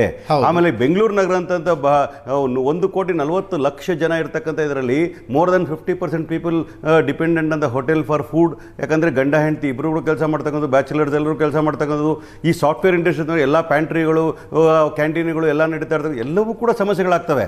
ನಾನು ಸಮಸ್ಯೆಗಳಿಂದ ಹೆಚ್ಚಾಗಿ ಈಗ ವಿಶೇಷವಾಗಿ ನಿಮ್ಮ ಚರ್ಚೆ ಮಾಡ್ತಾ ಇರ್ತಕ್ಕಂಥದ್ದಕ್ಕೂ ಇದಕ್ಕೆ ಏನು ಕಾರಣ, ಏನು ಪರಿಹಾರ ನಾನು ಹೇಳ್ತಾ ಇದ್ದೀನಿ ಕೇಳಿ. ಇವರು ಸ್ಟಾಕ್ನ ಇಟ್ಕೊಳ್ಳೋದ್ರಲ್ಲಿ ವಿಫಲರಾಗಿದ್ದಾರೆ. Anticipating what is going to happen ಅಂತದ್ರಲ್ಲಿ, calculating and analysing what is happen due to this war ಅಂತಕ್ಕಂಥದ್ದು ಒಂದೇ ದಿವಸದಲ್ಲಿ ರಾತ್ರಿ ಬಂದಿದ್ದಲ್ಲ. Past 3 months discussion is going on. Trump ಹೇಳ್ತಾನೆ ಇದ್ದಾರೆ, the discussion is going on, so many things are going on. Ukraine war ಆದಾಗಲೂ ಕೂಡ ನಮ್ಗೆ ಗೊತ್ತಿದೆ, ಈ ಭಾಗದಲ್ಲೆಲ್ಲವೂ ಕೂಡ things are not all ready. ನಾವು ಮುಂಜಾಗ್ರತಾ ಕ್ರಮಗಳನ್ನ ತಗೊಳ್ಳೋದ್ರಲ್ಲಿ ವಿಫಲರಾಗಿದ್ದೇವೆ. It's not a political statement, it is 100% true. ಆದರೆ ಕೆಲವು ಪ್ರೈವೇಟ್ ಪ್ಲೇಯರ್ ಸರ್ ಒಂದು ನಿಮಿಷ ಮುಗಿಸ್ತೀನಿ ಸರ್. ಟ್ರಂಪ್ ಹೇಳಿಕೆಗಳ ಆಧಾರದ ಮೇಲೆ ಈ ದೇಶ ಸಿಲಿಂಡರ್ನ ಕೊರತೆಯನ್ನು ಎದುರಿಸೋದಕ್ಕೆ ತಯಾರಾಗಬೇಕಾಗಿತ್ತು ಸರ್. ಆ ಮನುಷ್ಯ 11 ದಿನಗಳ ತಯಾರಿ ಬಗ್ಗೆ ಒಂದು ನಿಮಿಷ ಹೇಳ್ತೀನಿ. 11 ದಿನಗಳ ಮನುಷ್ಯ ಇವತ್ತು ಭಾರತ ದೇಶದಲ್ಲಿ ರಷ್ಯಾನ ತಗೊಳ್ತಾ ಅಂತ ಪರ್ಮಿಷನ್ ಕೊಡ್ತೀವಿ ಅಂತಂದು ಯಾವ ಮಟ್ಟಕ್ಕೆ ದೋಸ್ತಿ ಮಾಡಿರ್ಬೇಕು ಇವರು? ಈ ಮನುಷ್ಯ ಬಾಯಿ ಅಂತ ಹೋದ್ರಲ್ಲ, ಅದರ ಪರಿಣಾಮ ನಾವು ಅನುಭವಿಸ್ಬೇಕಾ? ಇದೇ ಪ್ರಧಾನಮಂತ್ರಿಗಳು ಅವ್ರ ದೋಸ್ತಿ ಯಾವ ಥರ ಅಂತ ನೋಡಿದಿರೇನು? ಯಾವ ಥರ ಎಲ್ಲ ಹೇಳಿಕೆಗಳು ಕೊಟ್ಟರು. ಪಾಕಿಸ್ತಾನ ವಿಚಾರ ಬಂದಾಗ ನಾನೇ ನಿಲ್ಸಿದ್ದು ಅಂತ ಹೇಳಿದಾಗ ವಾಪಸ್ ಹೇಳಲಿಕ್ಕೆ ಆಗಲಿಲ್ಲ ಅವ್ರ ಕೈಯಲ್ಲಿ. ನಾವು ಡಿಸ್ಟೆನ್ಸ್ ಮೇಂಟೈನ್ ಮಾಡೋಕ್ಕಾಗಲಿಲ್ವಾ ಇಂಥ ವಿಚಾರಗಳಲ್ಲಿ? ಈ ಸಾರ್ವಭೌಮತೆಯನ್ನು ಕಾಪಾಡಿಕೊಡ್ಬೇಕಾದ್ರೆ ಅವ್ರ ಹೇಳಿಕೆಗಳನ್ನ ಅವತ್ತೇ ಕಡೆ ಮಾಡಿದ್ರೆ ಆದರೆ ಇಂಥ ಪರ್ಮಿಷನ್ ಅವಶ್ಯಕತೆ ಇರಲಿಲ್ಲ US ಇಂದ. ಆದರೂ ಸಹ ಹೇಳ್ತಿದ್ದೀನಿ, ಅವರು ರಿಸರ್ವ್ ಇಟ್ಕೋಬೇಕಾಗಿತ್ತು. ವಿಶಾಖಪಟ್ಟಣಂ ಇರ್ಬೋದು, ಅಥವಾ ಮ್ಯಾಂಗ್ಳೂರ್ ಇರ್ಬೋದು, ಅಥವಾ ಪುಡೂರಲ್ಲಿ ಇರ್ಬೋದು. ನಾವು ಏನು ಶಾರ್ಟೇಜ್ ಏನು ಸ್ಟಾಕ್ ಇಟ್ಕೋಬೇಕು ಆ ಸ್ಟಾಕ್ ಇಟ್ಕೊಂಡಿಲ್ಲ ಅಂತಕ್ಕಂಥ ಮಾಹಿತಿ ಮಾತ್ರ ಇದೆ. ಬೇಕಾ ಅಂಕಿಅಂಶಗಳನ್ನು BJP ಕೊಡಲಿಕ್ಕೆ ತಯಾರಿದ್ದೇನೆ. ದಯವಿಟ್ಟು ಕೊಡಿ. ಸರ್ಕಾರ ಸುಳ್ಳು ಹೇಳ್ತಾ ಅಂತ ಚೆಕ್ ಮಾಡ್ಬೋದು. ಸರ್ಕಾರ 100% 4,000 ಕೋಟಿ ಲೀಟರ್ ಕ್ರೂಡ್ ಆಯಿಲ್ ನ ಸ್ಟಾಕ್ ಇದೆ. ಸಫಿಷಿಯಂಟ್ ಸ್ಟಾಕ್ 60 ದಿವಸ ಆಗೋಟ್ಟಿದೆ ಅಂತ 100% ಕರೆಕ್ಟ್ ನೀವು ಹೇಳ್ತಾ ಇದ್ರಲ್ಲ. ನಮ್ಮ ಹತ್ರ ಏನು ಹೇಳಿದ್ರು, ನಮ್ಗೆ ಇಷ್ಟು ದಿನಕ್ಕೆ ಆಗತಕ್ಕಂಥ ಸ್ಟಾಕ್ ಇದೆ ಅಂತ ಪೆಟ್ರೋಲಿಯಂ ಮಿನಿಸ್ಟರ್ ಸ್ಟೇಟ್ಮೆಂಟ್ ಕೊಟ್ಟು ನೆಕ್ಸ್ಟ್ ಡೇನೇ ಯಾಕೆ ಸ್ಕೇರ್ಸಿಟಿ ಬಂತು? And if you are so prepared, why did you increase the rate for 60% for domestic consumption? ಯಾವ 60%? 60 rupees. ಓಕೆ, ಯಾಕೆ ಇನ್ಕ್ರೀಸ್ ಮಾಡಿದ್ರಿ ನೀವು? ಕಮರ್ಷಿಯಲ್ಗೆ ನೀವು 115 + 30 ಯಾಕೆ ಇನ್ಕ್ರೀಸ್ ಮಾಡಿದ್ರಿ ನೀವು ಸ್ಟಾಕ್ ಇರಬೇಕಾದ್ರೆ? ಅದರ ಜೊತೆಗೆ ಹೇಳ್ತಾ ಇದ್ದೀನಿ ಕೇಳಿ, ನಮ್ಮ ದೇಶ ಇವತ್ತಿನ ದಿವಸ ಪೆಟ್ರೋಲಿಯಂ ಪ್ರಾಡಕ್ಟ್ಸ್ ವಿಚಾರ ಬಂದಾಗ ಬಹಳ ಕೇರ್ಫುಲ್ ಆಗಿ ಏನಂದ್ರೆ ಗೊತ್ತಾ, ಕೊರತೆಗೂ ಬೆಲೆ ಏರಿಕೆಗೂ ಒಂದಕ್ಕೊಂದು ಈ ವಿಷಯದಲ್ಲಿ ಸರ್ ಕ್ರೂಡ್ ಆಯಿಲ್ ಮೇಲೆ ಹೋಗಿದೆ ರೀ 32%. ಇದೇ ಕ್ರೂಡ್ ಆಯಿಲ್ ಕೋವಿಡ್ ಟೈಮಲ್ಲಿ $20 ಇಳಿದಾಗ ನೀವು ಏನು ಇಟ್ಟಿದ್ರಿ ಪೆಟ್ರೋಲ್ ಪ್ರಾಡಕ್ಟ್ಸ್ ಬೆಲೆನ ನೀವು? ಅವತ್ತು ಆಯಿಲ್ ಬಾಂಡ್ಗಳ ವಿಚಾರ ತೋರಿಸ್ಬಿಟ್ಟು ನೀವು 3 ಲಕ್ಷ ಆಯಿಲ್ ಪೆಟ್ರೋಲ್ ಬಾಂಡ್ಸ್ ಇದ್ದಾಗ ನೀವು ಕಲೆಕ್ಟ್ ಮಾಡಿರೋದು 40 ಲಕ್ಷ ಕೋಟಿಗಳಷ್ಟು ನೀವು ಸೆಸ್ನ ಕಲೆಕ್ಟ್ ಮಾಡಿದ್ದೀರಿ. ನಿಮ್ಮ ಹತ್ರ ರಿಸರ್ವ್ಸ್ ಇದೆ, ದುಡ್ಡು ಖರ್ಚು ಮಾಡಬೇಕಾಗಿತ್ತು, ಪ್ರೊಡಕ್ಷನ್ ಜಾಸ್ತಿ ಮಾಡಬೇಕಾಗಿತ್ತು, ರಿಸರ್ವ್ ಜಾಸ್ತಿ ಮಾಡ್ಕೋಬೇಕಾಗಿತ್ತು. ನಮ್ಮ ದೇಶದ ನಾಗರಿಕರ ಸೌಲಭ್ಯಗಳಿಗೆ ನೀವು ಸ್ಪಂದಿಸಬೇಕಾಗಿತ್ತು, ಮಾಡಲಿಲ್ಲ. ಇವತ್ತು ಕೃತಕವಾಗಿ ಏನಾದರೂ ಆಗಿದ್ದರೂ ಕೂಡ ಅದನ್ನ ರಾಜ್ಯ ಸರ್ಕಾರ ಮೇಲೆ ಆಗ್ತಾರೆ ಅಂದರೆ ಯಾವ ಹೀನಾಯ ಸ್ಥಿತಿಗೆ BJP ಬಂದಿರೋದು ಯೋಚನೆ ಮಾಡಿ ನೋಡಿ. ನೀವು ಕೇಳಿ ನಮ್ಮ ಸಹಕಾರನ, ನಮ್ಮ ಕರ್ತವ್ಯ ಇದೆ. ಯಾವನು ಕೂಡ ಬ್ಲ್ಯಾಕಲ್ಲಿ ಮಾರಬಾರ್ದು ಅಂತಕ್ಕಂಥ 2 ಮಾತು ಇಲ್ಲ. We will take action against them ಅಂತಕ್ಕಂಥ ವಿಚಾರ ಹೇಳ್ತೀವಿ. ಆದರೆ ನೀವು ಇದನ್ನ ಪೊಲಿಟಿಕಲೈಸ್ ಮಾಡ್ತಕ್ಕಂಥ ಎಷ್ಟು ಸರಿ ಅನ್ನೋ ವಿಚಾರ ಹೇಳ್ತಾರೆ. ಪೊಲಿಟಿಸೈಸ್ ಮಾಡ್ತಾ ಇವ್ರಿ ನೀವಲ್ಲ ರೀ. ನೀವಿಬ್ಬರು ಕೂಡ ಹೇಳಿಲ್ಲ. Your ಕ್ವಶ್ಚನಿಂಗ್ when ever it's required your ಕ್ವಶ್ಚನಿಂಗ್. 2 ಪಕ್ಷಗಳ ಪೈಕಿ ಯಾವ ಪಕ್ಷ ಪೊಲಿಟಿಸೈಸ್ ಮಾಡ್ತಾ ಇದೆ ಅಂತ ಗೊತ್ತು, ಅವರೇ ಪೊಲಿಟಿಸೈಸ್ ಮಾಡಿ ಮಾತಾಡಲಿಲ್ಲ ರೀ. ಸಿದ್ದರಾಮಯ್ಯ ಕೂತ್ಕೊಳ್ರಿ. ಅದ್ರ ಜೊತೆ ಹೇಳ್ತೀನಿ ಕೇಳಿ, ನಾವ್ ಹೇಳ್ತೀನಿ ಕೇಳಿ, ನಮ್ಮಲ್ಲಿ ಹೇಳ್ತಾ ಸರ್, ಒಂದು UPA ಗವರ್ಮೆಂಟ್ ಇದ್ದಾಗ ನಾನು ಹೇಳ್ತೀನಿ ಯಾಕೆ ಈ ವಿಚಾರಗಳು ನಾನು ಹೇಳ್ತೀನಿ ಅಂದ್ರೆ, ಅವಾಗ ಸಬ್ಸಿಡಿಗಳಿತ್ತು, ಹೆವಿ ಸಬ್ಸಿಡಿ ಇತ್ತು, 650 ರೂಪಾಯಿ ಸಬ್ಸಿಡಿ ಇರ್ತಾ ಇತ್ತು ಯಾವ್ದು ಸಿಲಿಂಡರ್ಗೆ. ಅದನ್ನ ನೀವು ವಾಪಸ್ ತಗೊಂಡ್ರಲ್ಲ ನೀವು. ಅವತ್ತಿಂದ ಇವತ್ತು 12 ವರ್ಷಗಳಿಗೆ ಸುಮಾರು 6 ಲಕ್ಷ ಕೋಟಿಗಳು ಕೇವಲ ಸಬ್ಸಿಡಿ ಉಳಿಸ್ಕೊಂಡಿದ್ರಲ್ಲ. ಪ್ರೊಡಕ್ಷನ್ ಜಾಸ್ತಿ ಮಾಡ್ಕೋಬೇಕಾಯ್ತು, ನಮ್ಮ ಇಂಡಿಜಿಯಸ್ ಪ್ರೊಡಕ್ಷನ್ ಗ್ಯಾಸ್ ಜಾಸ್ತಿ ಮಾಡ್ಕೋಬೇಕಾಗಿತ್ತು. ನೀವು ಮಾಡಲಿಲ್ಲ. ಇವತ್ತು ಕೂಡ 30% ಅಲ್ಲೇ ಇದ್ದೀರಿ ನೀವು 35%, 40% ಇಂಡಿಜಿಯಸ್ ಮಾಡ್ತಾ ಇದ್ದೀವಿ ಗ್ಯಾಸ್ ಅಂತಿಲ್ಲ. ಅದ್ರಲ್ಲಿ ನಾನು ನಂಬಿಕೆ ಇಲ್ಲ, ನಮ್ಮ ಮಾತನ್ನು ಹೇಳ್ತಾ ಇದ್ದೀನಿ. That is my statistics, my research work. I am telling you, they have failed in increasing the production of gas in our country by indigenously. This is a failure of the NDA government and BJP. Keshav sir, ಯುದ್ಧ ಶುರುವಾದಾಗ anticipated ಸನ್ನಿವೇಶ ಇದು. ಆ ಭಾಗದಿಂದ ಪ್ರಪಂಚದ 22% oil supply ಆಗುತ್ತೆ sir. Hormuz ಜಲಸಂಧಿ ಬಂದಾಯಿತು. ಅಂಥ ಸನ್ನಿವೇಶವನ್ನು ಎದುರಿಸುವುದಕ್ಕೆ ಕೇಂದ್ರ ಸರ್ಕಾರದ ಪ್ರಿಪೇರ್ಡ್ನೆಸ್ನಲ್ಲಿ ಏನು ಕೊರತೆ ಇತ್ತು? ಈಗ ಅದಕ್ಕೆ ಮುಂಚೆ ಒಂದೇ ಒಂದು ಪ್ರಿಪೇರ್ಡ್ನೆಸ್ ಬಗ್ಗೆ ಹೇಳ್ತಾ ಇನ್ನೊಂದು ಮಾತನ್ನ ಹೇಳಿ ಅದನ್ನ ಶುರು ಮಾಡ್ತೀನಿ. ನಾನು ಜಸ್ಟ್ ಅದನ್ನ ನೋಡ್ತಾ ಇದ್ದೆ. ಕೇಂದ್ರ ಸರ್ಕಾರ ಈಗಾಗಲೇ committee of 3 EDs OMC oil marketing companies 3 ಜನರ ಕಮಿಟಿಯನ್ನ ಅದು ಸ್ಥಾಪನೆ ಮಾಡಿದೆ. ಅದರದ್ದು ಉದ್ದೇಶ ಏನು ಅಂತಂದ್ರೆ, ರಿವ್ಯೂ ಮಾಡಿ LPG ಸಪ್ಲೈ ರೆಸ್ಟೋರೆಂಟ್ಸ್ಗೆ, ಹೋಟೆಲ್ಸ್ಗೆ ಮತ್ತೆ ಡೊಮೆಸ್ಟಿಕ್ ಇದಕ್ಕೆ ಏನಕ್ಕೆ ಅದು ತೊಂದರೆ ಆಗ್ತಾ ಇದ್ರೆ ಅನ್ನೋದಕ್ಕೇನೆ ಮಾಡಿದ್ದಾರೆ. ಅವರು ಇಮಿಡಿಯೇಟ್ ರಿಯಾಕ್ಷನ್ ಏನ್ ಕೊಟ್ಟಿದ್ದಾರೆ ಅಂತಂದ್ರೆ, ಎಲ್ಲ ರಿಫೈನರೀಸು 100% ಕೆಪಾಸಿಟಿಯಿಂದ ಕೆಲಸ ಮಾಡ್ತಾ ಇದೆ, ಯಾವುದು LPG ಕ್ರೈಸಿಸ್ ಈ ದೇಶದಲ್ಲಿ ಇಲ್ಲ ಅಂತ ಹೇಳಿದ್ದಾರೆ. ಆಮೇಲೆ ಅವ್ರ ಗಮನಕ್ಕೆ ನಾವು ಈ ಮಡ್ರಾಸ್ ಅಲ್ಲಿ, ಚೆನ್ನೈಯಲ್ಲಿ, ಬೆಂಗಳೂರಲ್ಲಿ, ಮುಂಬೈಯಲ್ಲಿ ಈ 3 ಮಹಾನಗರಗಳಲ್ಲಿ ಮಾತ್ರವೇ ಈ ಕ್ರೈಸಿಸ್ ಕಾಣಿಸ್ತಾ ಇದೆ ಈಗ ಸದ್ಯಕ್ಕೆ ಭಾರತದಲ್ಲಿ. ಯಾಕೆ ಅನ್ನುವುದನ್ನ ಚೆಕ್ ಮಾಡಿ ಅಂತಾನು ಹೇಳಿದಾಗ, ಇವತ್ತು ಅದಕ್ಕೊಂದು ಟ್ವೀಟ್ ಕೂಡ ಬಂದಿದೆ. ನಿನ್ನೆ ಮಾರ್ಚ್ 9 10:52 ಒಂದು ಟ್ವೀಟ್ ಮಾಡಿದ್ದಾರೆ ministry of petroleum and natural gas ಅವರು. Present geopolitical disruption in the fuel supply ಆಗಿದ್ದರಿಂದ ಅದನ್ನ ಓದ್ಬಿಡ್ತೀನಿ. And constraints on supply of LPG, ministry has issued orders to oil refineries for higher LPG production and using such extra production for domestic LPG use ಅಂತ. So ಅಂದ್ರೆ ಒಂದು ಮಟ್ಟಿಗೆ ಈಗಾಗಲೇ ತಯಾರಿಯನ್ನ ಮಾಡಿದ್ದಾರೆ ಅನ್ನುವಂಥದ್ದು ಇಲ್ಲಿ ಸ್ಪಷ್ಟವಾಗಿ ಕಾಣಿಸ್ತಾ ಇದೆ. ಆಮೇಲೆ ಏನು ಅಂದ್ರೆ, ಯಾವುದೇ ಯುದ್ಧದ ಸನ್ನಿವೇಶದಲ್ಲಿ ಯಾರೂ ಸ್ಪಷ್ಟವಾಗಿ ಇಷ್ಟೇ ದಿನ ಯುದ್ಧ ನಡೆಯುತ್ತೆ ಅಂತ ಹೇಳಕ್ಕಾಗಲ್ಲ. ಒಂದು ಇರುವಂತ ಸನ್ನಿವೇಶದಲ್ಲಿ ಇಲ್ಲ ಇಸ್ರೇಲ್ ಹತ್ರ ಇಷ್ಟು ಕೆಪಾಸಿಟಿ ಇದೆ, ಒಂದು ವೇಳೆ ಚೈನಾ ಅಥವಾ ರಷ್ಯಾ ಅದಕ್ಕೆ ಸೀಕ್ರೆಟ್ ಆಗಿ ವೆಪನ್ಸ್ ಕೊಟ್ರೆ ಇನ್ನಿಷ್ಟು ದಿನ ಮುಂದುವರಿಬಹುದು ಅನ್ನೋಂಥದ್ದನ್ನ ಮಾಡಿರ್ತಾರೆ. ಮತ್ತೆ ಒಂದು ದೇಶ ಒಂದು ಆಯಿಲ್ ರಿಸರ್ವ್ಸ್ ನ ಸ್ಟ್ರಾಟಜಿಕ್ ಆಗಿ ಕೂಡ ಒಂದಷ್ಟು ಕಾಯ್ದುಕೊಂಡಿರುತ್ತೆ. ಅದನ್ನ ಭಾರತ ಕೂಡ ಬರೀ ನೀವು ಡಿಫೆನ್ಸ್ ಇಂಥವಕ್ಕೆ ಯೂಸ್ ಮಾಡ್ಲಿಕ್ಕೆ ಎಷ್ಟು ಬೇಕಾಗುತ್ತೋ ಅದನ್ನ ಸಪ್ರೇಟ್ ಆಗಿಟ್ಟು, ಡೊಮೆಸ್ಟಿಕ್ ಯೂಸ್ಗೆ ಎಷ್ಟು ಬೇಕಾಗತ್ತೆ ಅದನ್ನ ಕೂಡ ಸಪ್ರೇಟ್ ಆಯಿಲ್ ವೆಲ್ಸ್ ಮಾಡಿ ಎತ್ತಿಟ್ಕೊಂಡಿರುತ್ತೆ. ಈಗ ನಮ್ಗೆ ನಿಜವಾಗ್ಲೂ ಅಂತ ಕ್ರೈಸಿಸ್ ಇನ್ನೂ ಬಂದಿಲ್ಲ.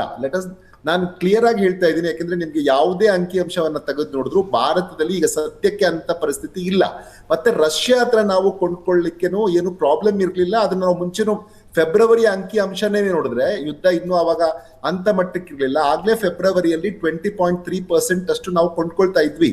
ಅದಕ್ಕೆ ಮುಂಚೆ 32% ಇದ್ದದ್ದು ನಿಜ, ಆದ್ರೆ ಕಡಿಮೆ ಆದ್ರೂ ಅವರು ನಮ್ಗೆ ಒಂದು ಲೀಡಿಂಗ್ ಪ್ಲೇಯರ್ ಆಗಿದ್ರು. ನಾವು ಪೂರ್ತಿಯಾಗಿ ನಿಲ್ಸಿರ್ಲಿಲ್ಲ ಫೆಬ್ರವರಿಯಲ್ಲಿ ಅನ್ನೋದನ್ನ. ಅವಾಗ ಏನ್ ಟ್ರೇಡ್ ಡೀಲ್ ಬಗ್ಗೆ ಮಾತಾಡ್ತಾ ಇದ್ವಿ, ಅದನ್ನ ಡೇಟಾ ಕೂಡ ಈಗ ರಿಲೀಸ್ ಆಗಿದೆ. ಆಗ ಕೂಡ 20.3% ಅಷ್ಟು ನಾವು ಆಯಿಲ್ ಅವರಿಂದ ತಗೊಳ್ತಾ ಇದ್ವಿ.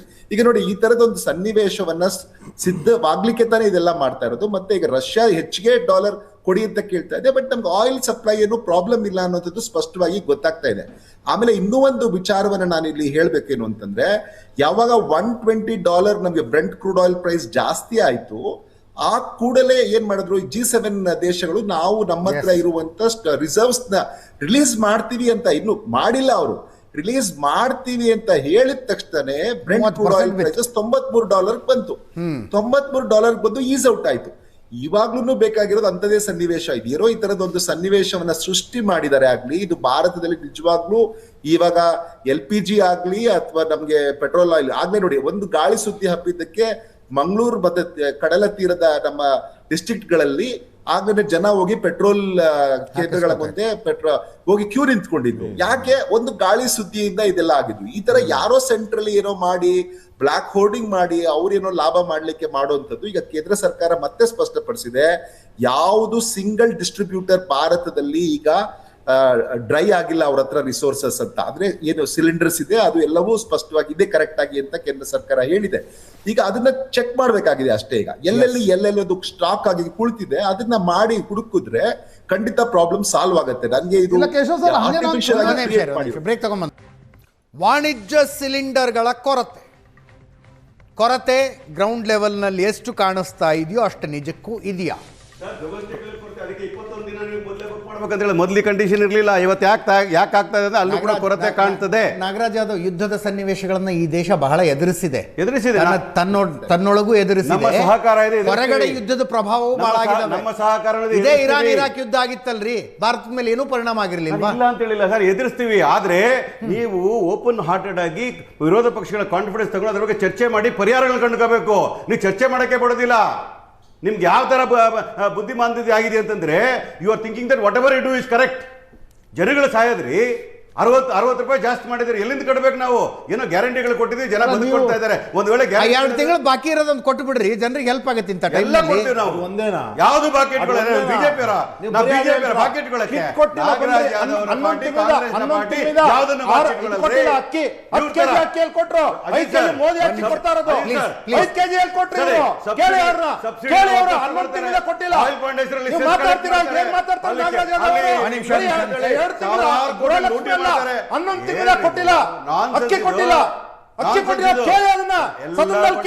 ಕೇಶವ್ ಸರ್ ಒಂದ್ ನಿಮಿಷ ಬಸ್ ಪಂಚರ್ ಆಗ್ತದೆ ದುಡ್ಡಿಲ್ಲ ನಿಮ್ಮ ಹತ್ರ. ಬಸ್ ಪಂಚರ್ ಆಗ್ತದೆ ದುಡ್ಡಿಲ್ಲ ನಿಮ್ಮ ಹತ್ರ. ಇಡೀ ಪ್ರಪಂಚಕ್ಕೆ 22% ಆಯಿಲ್ ಸಪ್ಲೈ ಕಡಿಮೆ ಆಗಿದೆ sir. Let us accept the fact. Petrol, diesel, cylinder rate ಜಾಸ್ತಿ ಆಗದೆ ಆಗುತ್ತೆ. That is inevitable. ಹೌದಾ?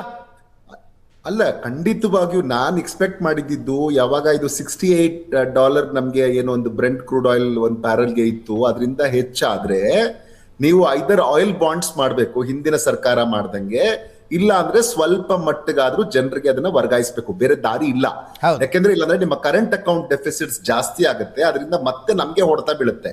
ಈಗ ಒಂದಷ್ಟು ಹಣವನ್ನ ಈಗ ನಾನು ಹೆಚ್ಚಾಗಿದೆ ಅಂತಾರಾಷ್ಟ್ರೀಯ ಮಾರುಕಟ್ಟೆಯಲ್ಲಿ ಅಂದಾಗ ಇದು 120 ಆದಾಗ್ಲೂ ಸರ್ಕಾರ ಹೇಳ್ತು ಇಲ್ಲ ಸದ್ಯಕ್ಕೆ ನಾವು ಮಾಡಲ್ಲ ಅನ್ನುವಂತ ಮಾತನ್ನೇ ಅದು ಹೇಳ್ಕೊಂಡು ಬಂದಿದೆ. ಹಾಗಾಗಿ 5 ರಾಜ್ಯಗಳ ಚುನಾವಣೆಗಳು ಇವೆ, ಚುನಾವಣೆಗಳ ಬಗ್ಗೆ ಭಾರಿ ಪೊಲಿಟಿಕಲ್ ಕಂಪಲ್ಷನ್ಸ್ ಇರ್ಬೋದು, ನಾನು ಇಲ್ಲ ಅಂತ ಹೇಳ್ತಿಲ್ಲ. ಆದ್ರೆ ದಿಢೀರೇನೆ ನೀವು ಒಟ್ಟಿಗೆ ಇವಾಗಿರೋ ಪ್ರೈಸ್ಗೆ ಆಗಿರೋ ಪ್ರೈಸಸ್ಗೆ ನಾವು ಕ್ಯಾಲ್ಕುಲೇಟ್ ಮಾಡಿದ್ರೆ ನನ್ನ ಪ್ರಕಾರ ಅವ್ರು ಗ್ರಾಜುಯಲ್ ಆಗಿ ಏರಿಸಿದ್ರೇನು ಈಗ 10 ರೂಪಾಯಿ ಹೆಚ್ಚಾಗಿರ್ಬೇಕಾಗಿತ್ತು ಮಿನಿಮಮ್. ನಾನು ಮಾತಾಡ್ತಾ ಇರೋದು. ಆದ್ರೆ ಈಗ ಸದ್ಯದ ಸ್ಥಿತಿಯಲ್ಲಿ ಅದು ಬೇಡ. ಎಲೆಕ್ಷನ್ ಕಂಪಲ್ಷನ್ಸ್ ಇರ್ಬೋದು, any political party will face it, ನಾನು ಅದ್ರ ಬಗ್ಗೆ ಮಾತಾಡ್ತಿಲ್ಲ. ಆದ್ರೆ ಸದ್ಯದ ಸ್ಥಿತಿಯಲ್ಲಿ ಅದನ್ನು ಬೇಡ ಅಂತ ಮುಂದಕ್ಕೆ ಹಾಕುವಾಗ ಅಷ್ಟು ಸರ್ಕಾರದ ಮೇಲೆ ಅದು ಹೊರೆ ಆಗುತ್ತೆ. ಯಾಕಂದ್ರೆ ಆಯಿಲ್ ಕಂಪನಿಗೆ ನೀವು ಫಿಲ್ ಮಾಡಿ ಕೊಡ್ಬೇಕಾಗತ್ತೆ ಸರ್ಕಾರ. ಆಯಿಲ್ ಕಂಪನಿಗಳೇನೋ ಹಾಗೇನೆ ಜನರಿಗೆ ಅದನ್ನ ಕೊಡಕ್ಕಾಗಲ್ಲ, ಸರ್ಕಾರ ಅದಕ್ಕೆ ಅವ್ರಿಗೆ ತುಂಬಿಸಿ ಕೊಡ್ಬೇಕಾಗತ್ತೆ ಆ ಹಣವನ್ನ. ಸೊ ಅದನ್ನ ಮಾಡ್ತಿದ್ದಾಗ ಏನಾಗುತ್ತೆ, ನಿಮ್ಗೆ ಹೆಚ್ಚು ಹೊರೆ ಆಯಿಲ್ ಕಂಪನಿ ಮೇಲೆ ಬಿದ್ದಾಗ ಮತ್ತೆ ಇವತ್ತೆಲ್ಲ ನಾಳೆ ಅದನ್ನ ಸರ್ಕಾರ ಕೊಡಬೇಕು. ಅದನ್ನ ಯಾರಿಂದ ತಗೋಬೇಕು ದುಡ್ಡ? ಅಲ್ಲೇ ಮೋರ್ ಓವರ್ ಇವತ್ತಿನ ಸ್ಥಿತಿಯಲ್ಲಿ ಏನಿದೆ ಅಂತಂದ್ರೆ ಡಿಫೆನ್ಸ್ಗೆ ನೀವು ಹೆಚ್ಚು ಅಲೋಕೇಶನ್ ಮಾಡ್ಲೇಬೇಕು. ಇವತ್ತಿನ ಸ್ಥಿತಿ ನೋಡಿದ್ರೆ ನಾವು ಅಂತಾರಾಷ್ಟ್ರೀಯ ಮಟ್ಟದಲ್ಲಿ ಭಾರತಕ್ಕೆ ಈಗ ಒಂದೊಂದು ಎಚ್ಚರಿಕೆಯ ಪಾಠ. ನಾವು ಕೇವಲ ಇದ್ರ ಮೇಲೆ ಮಾತ್ರ ನಾವು ಡಿಫೆನ್ಸ್ ನಾವು ಬರೀ FDIಗೆ ಅಲೋ ಮಾಡಿದೀವಿ, ನಮ್ಮಲ್ಲಿ ಪರವಾಗಿಲ್ಲ, ನಮ್ಮಲ್ಲೇ ಪ್ರೊಡಕ್ಷನ್ ಆಗ್ತಿದೆ ಅಂತ ಹೇಳಿ ಸುಮ್ಮನೆ ಕೂರುವಂತ ಸ್ಥಿತಿಯಲ್ಲಿ ಭಾರತ ಇಲ್ಲ. ಯಾಕೆಂತಂದ್ರೆ ಭಾರತ ಇನ್ನೂ ಹೆಚ್ಚು ಡಿಫೆನ್ಸ್ ಗೆ ಹಣವನ್ನ ಕೊಡ್ಬೇಕಾಗತ್ತೆ. ಆದ್ರೆ ಹಣಕ್ಕೆ ಬರೀ ನಾವು ಡಿಫೆನ್ಸ್ ಕೊಟ್ಟರೆ ಮಿಕ್ಕಿದ ಕೆಲಸವೇನು? ಡೆವಲಪ್ಮೆಂಟಲ್ ಪ್ರಾಜೆಕ್ಟ್ಸ್ ಕತೆ ಏನು? ಸೊ ಈ ಎಲ್ಲ ಟ್ರೇಡ್ ಆಫ್ ಇದ್ದೇ ಇರುತ್ತೆ ಸರ್ಕಾರಕ್ಕೆ. ಡೆವಲಪ್ಮೆಂಟು ಮಾಡಬೇಕು, ಅದ್ರ ಜೊತೆಗೆ ತನ್ನ ದೇಶವನ್ನ ಪ್ರೊಟೆಕ್ಟ್ ಮಾಡ್ಲಿಕ್ಕೆ ಬೇಕಾದಂತ ಡಿಫೆನ್ಸ್ ನೀಡ್ಸ್ಗೂ ಹಣವನ್ನ ಒದಗಿಸ್ಬೇಕು ಅನ್ನುವಾಗ ಟ್ರೇಡ್ ಆಫ್ ಇರುತ್ತೆ. ಸೊ ಅದನ್ನ ಮ್ಯಾನೇಜ್ ಮಾಡ್ಲಿಕ್ಕಾದ್ರೂ ಅವ್ರು ವರ್ಗಾವಣೆ ಈಗ ಮಾಡಿದ್ದೇನಕ್ಕೆ LPG ಸಿಲಿಂಡರ್ ಮೇಲೆ ಅಂತ ಎಲೆಕ್ಷನ್ ಅವಾಗ್ಲೂ ಇತ್ತು. ಆದ್ರೆ ಅದನ್ನ ಸಸ್ಟೈನ್ ಮಾಡಕ್ ಆಗ್ತಾ ಇರ್ಲಿಲ್ಲ. 60 ರೂಪೀಸ್ ಆದ್ರೂ ಮುಂಚೆ 60 ರೂಪಾಯಿ ವಾಪಸ್ ತಗೊಂಡಿದ್ರು, ಅದನ್ನ ಈಗ 60 ರೂಪಾಯಿ ಆದ್ರೂ ಕೊಡಿ ಅನ್ನುವಂಥದ್ರಲ್ಲಿ ಒಂದ್ ಸ್ವಲ್ಪ ಹೆಚ್ಚಳ ಮಾಡಿದ್ದಾರೆ. ಇದು ಯಾವುದೇ ಸರ್ಕಾರ ಇದ್ದಿದ್ದಿರ್ಲಿ, ಈಗ ಕೇಂದ್ರ ಸರ್ಕಾರದಲ್ಲಿ ಇವರಿದ್ದಾರೆ ಅವರಿದ್ದಾರೆ ಅಂತಲ್ಲ, ಯಾವುದೇ ಕೇಂದ್ರ ಸರ್ಕಾರ, ಯಾವುದೇ ಆಡಳಿತ, ಯಾವುದೇ ಪಕ್ಷದವರು ಇವತ್ತು ಕೇಂದ್ರ ಸರ್ಕಾರದಲ್ಲಿ ಇದ್ದಿದ್ರೆ ಇದನ್ನೇ ಮಾಡ್ಬೇಕಾಗಿತ್ತು. ಇವನ್ ಪೆಟ್ರೋಲ್ ಆಯಿಲ್ ಬೆಲೆ, ಪೆಟ್ರೋಲ್ ಡೀಸೆಲ್ ಆಗಿರ್ಲಿ, ಅದನ್ನ ಅವತ್ತು ಆಗಿತ್ತು. ಅವತ್ತೇನ್ ಮಾಡಿದ್ರು, ಆಯಿಲ್ ಬಾಂಡ್ಸ್ ಕೊಟ್ರು, ಜನಕ್ಕೆ ವರ್ಗಾಯಿಸ್ತಿಲ್ಲ. ಆಮೇಲೆ ಕೊನೆ ನಾವೇ ಲಾ ಕಟ್ಟಿದ್ದು, ಜನರೇ ಕಟ್ಟೋದು ಹೇಗೆ ಟ್ಯಾಕ್ಸ್. ಅದನ್ನೇ ಮಾಡ್ಬೇಕಾಗುತ್ತೆ. ರಿಯಾಕ್ಷನ್ ಸಮಯ ಇಲ್ಲ. ನಾವು ಆಯಿಲ್ ಬಾಂಡ್ ಮಾಡುವ ಸಬ್ಸಿಡಿನೂ ಕೊಡ್ತಾ ಇದೀವಿ, ನಾವು 650 ರೂಪಾಯಿ ಸಬ್ಸಿಡಿ ಕೊಡ್ತಾ ಇದೀವಿ. ಇವ್ರು ಸಬ್ಸಿಡಿ ಕೊಡ್ದಿರ ಆಯಿಲ್ ಬಾಂಡ್ ಮಾಡ್ತೀನಿ. ನಾಳೆ ಚರ್ಚೆ ಮುಂದುವರ್ಸೋಣ, ಕಂಪ್ಯಾರಿಸನ್ ಮಾಡೋಣ. Thank you so much. Thank you Prashanth. ಇದರೊಂದಿಗೆ ಇವತ್ತಿನ ಲೆಫ್ಟ್ ರೈಟ್ ಅಂಡ್ ಸೆಂಟರ್ ಮುಗಿಸ್ತಾ ಇದ್ದೀನಿ. ನೇರ ದಿಟ್ಟ ನಿರಂತರ ಸುದ್ದಿಗಾಗಿ ನೋಡ್ತಾ ಇರಿ ಏಷ್ಯಾನೆಟ್ ಸುವರ್ಣ ನ್ಯೂಸ್.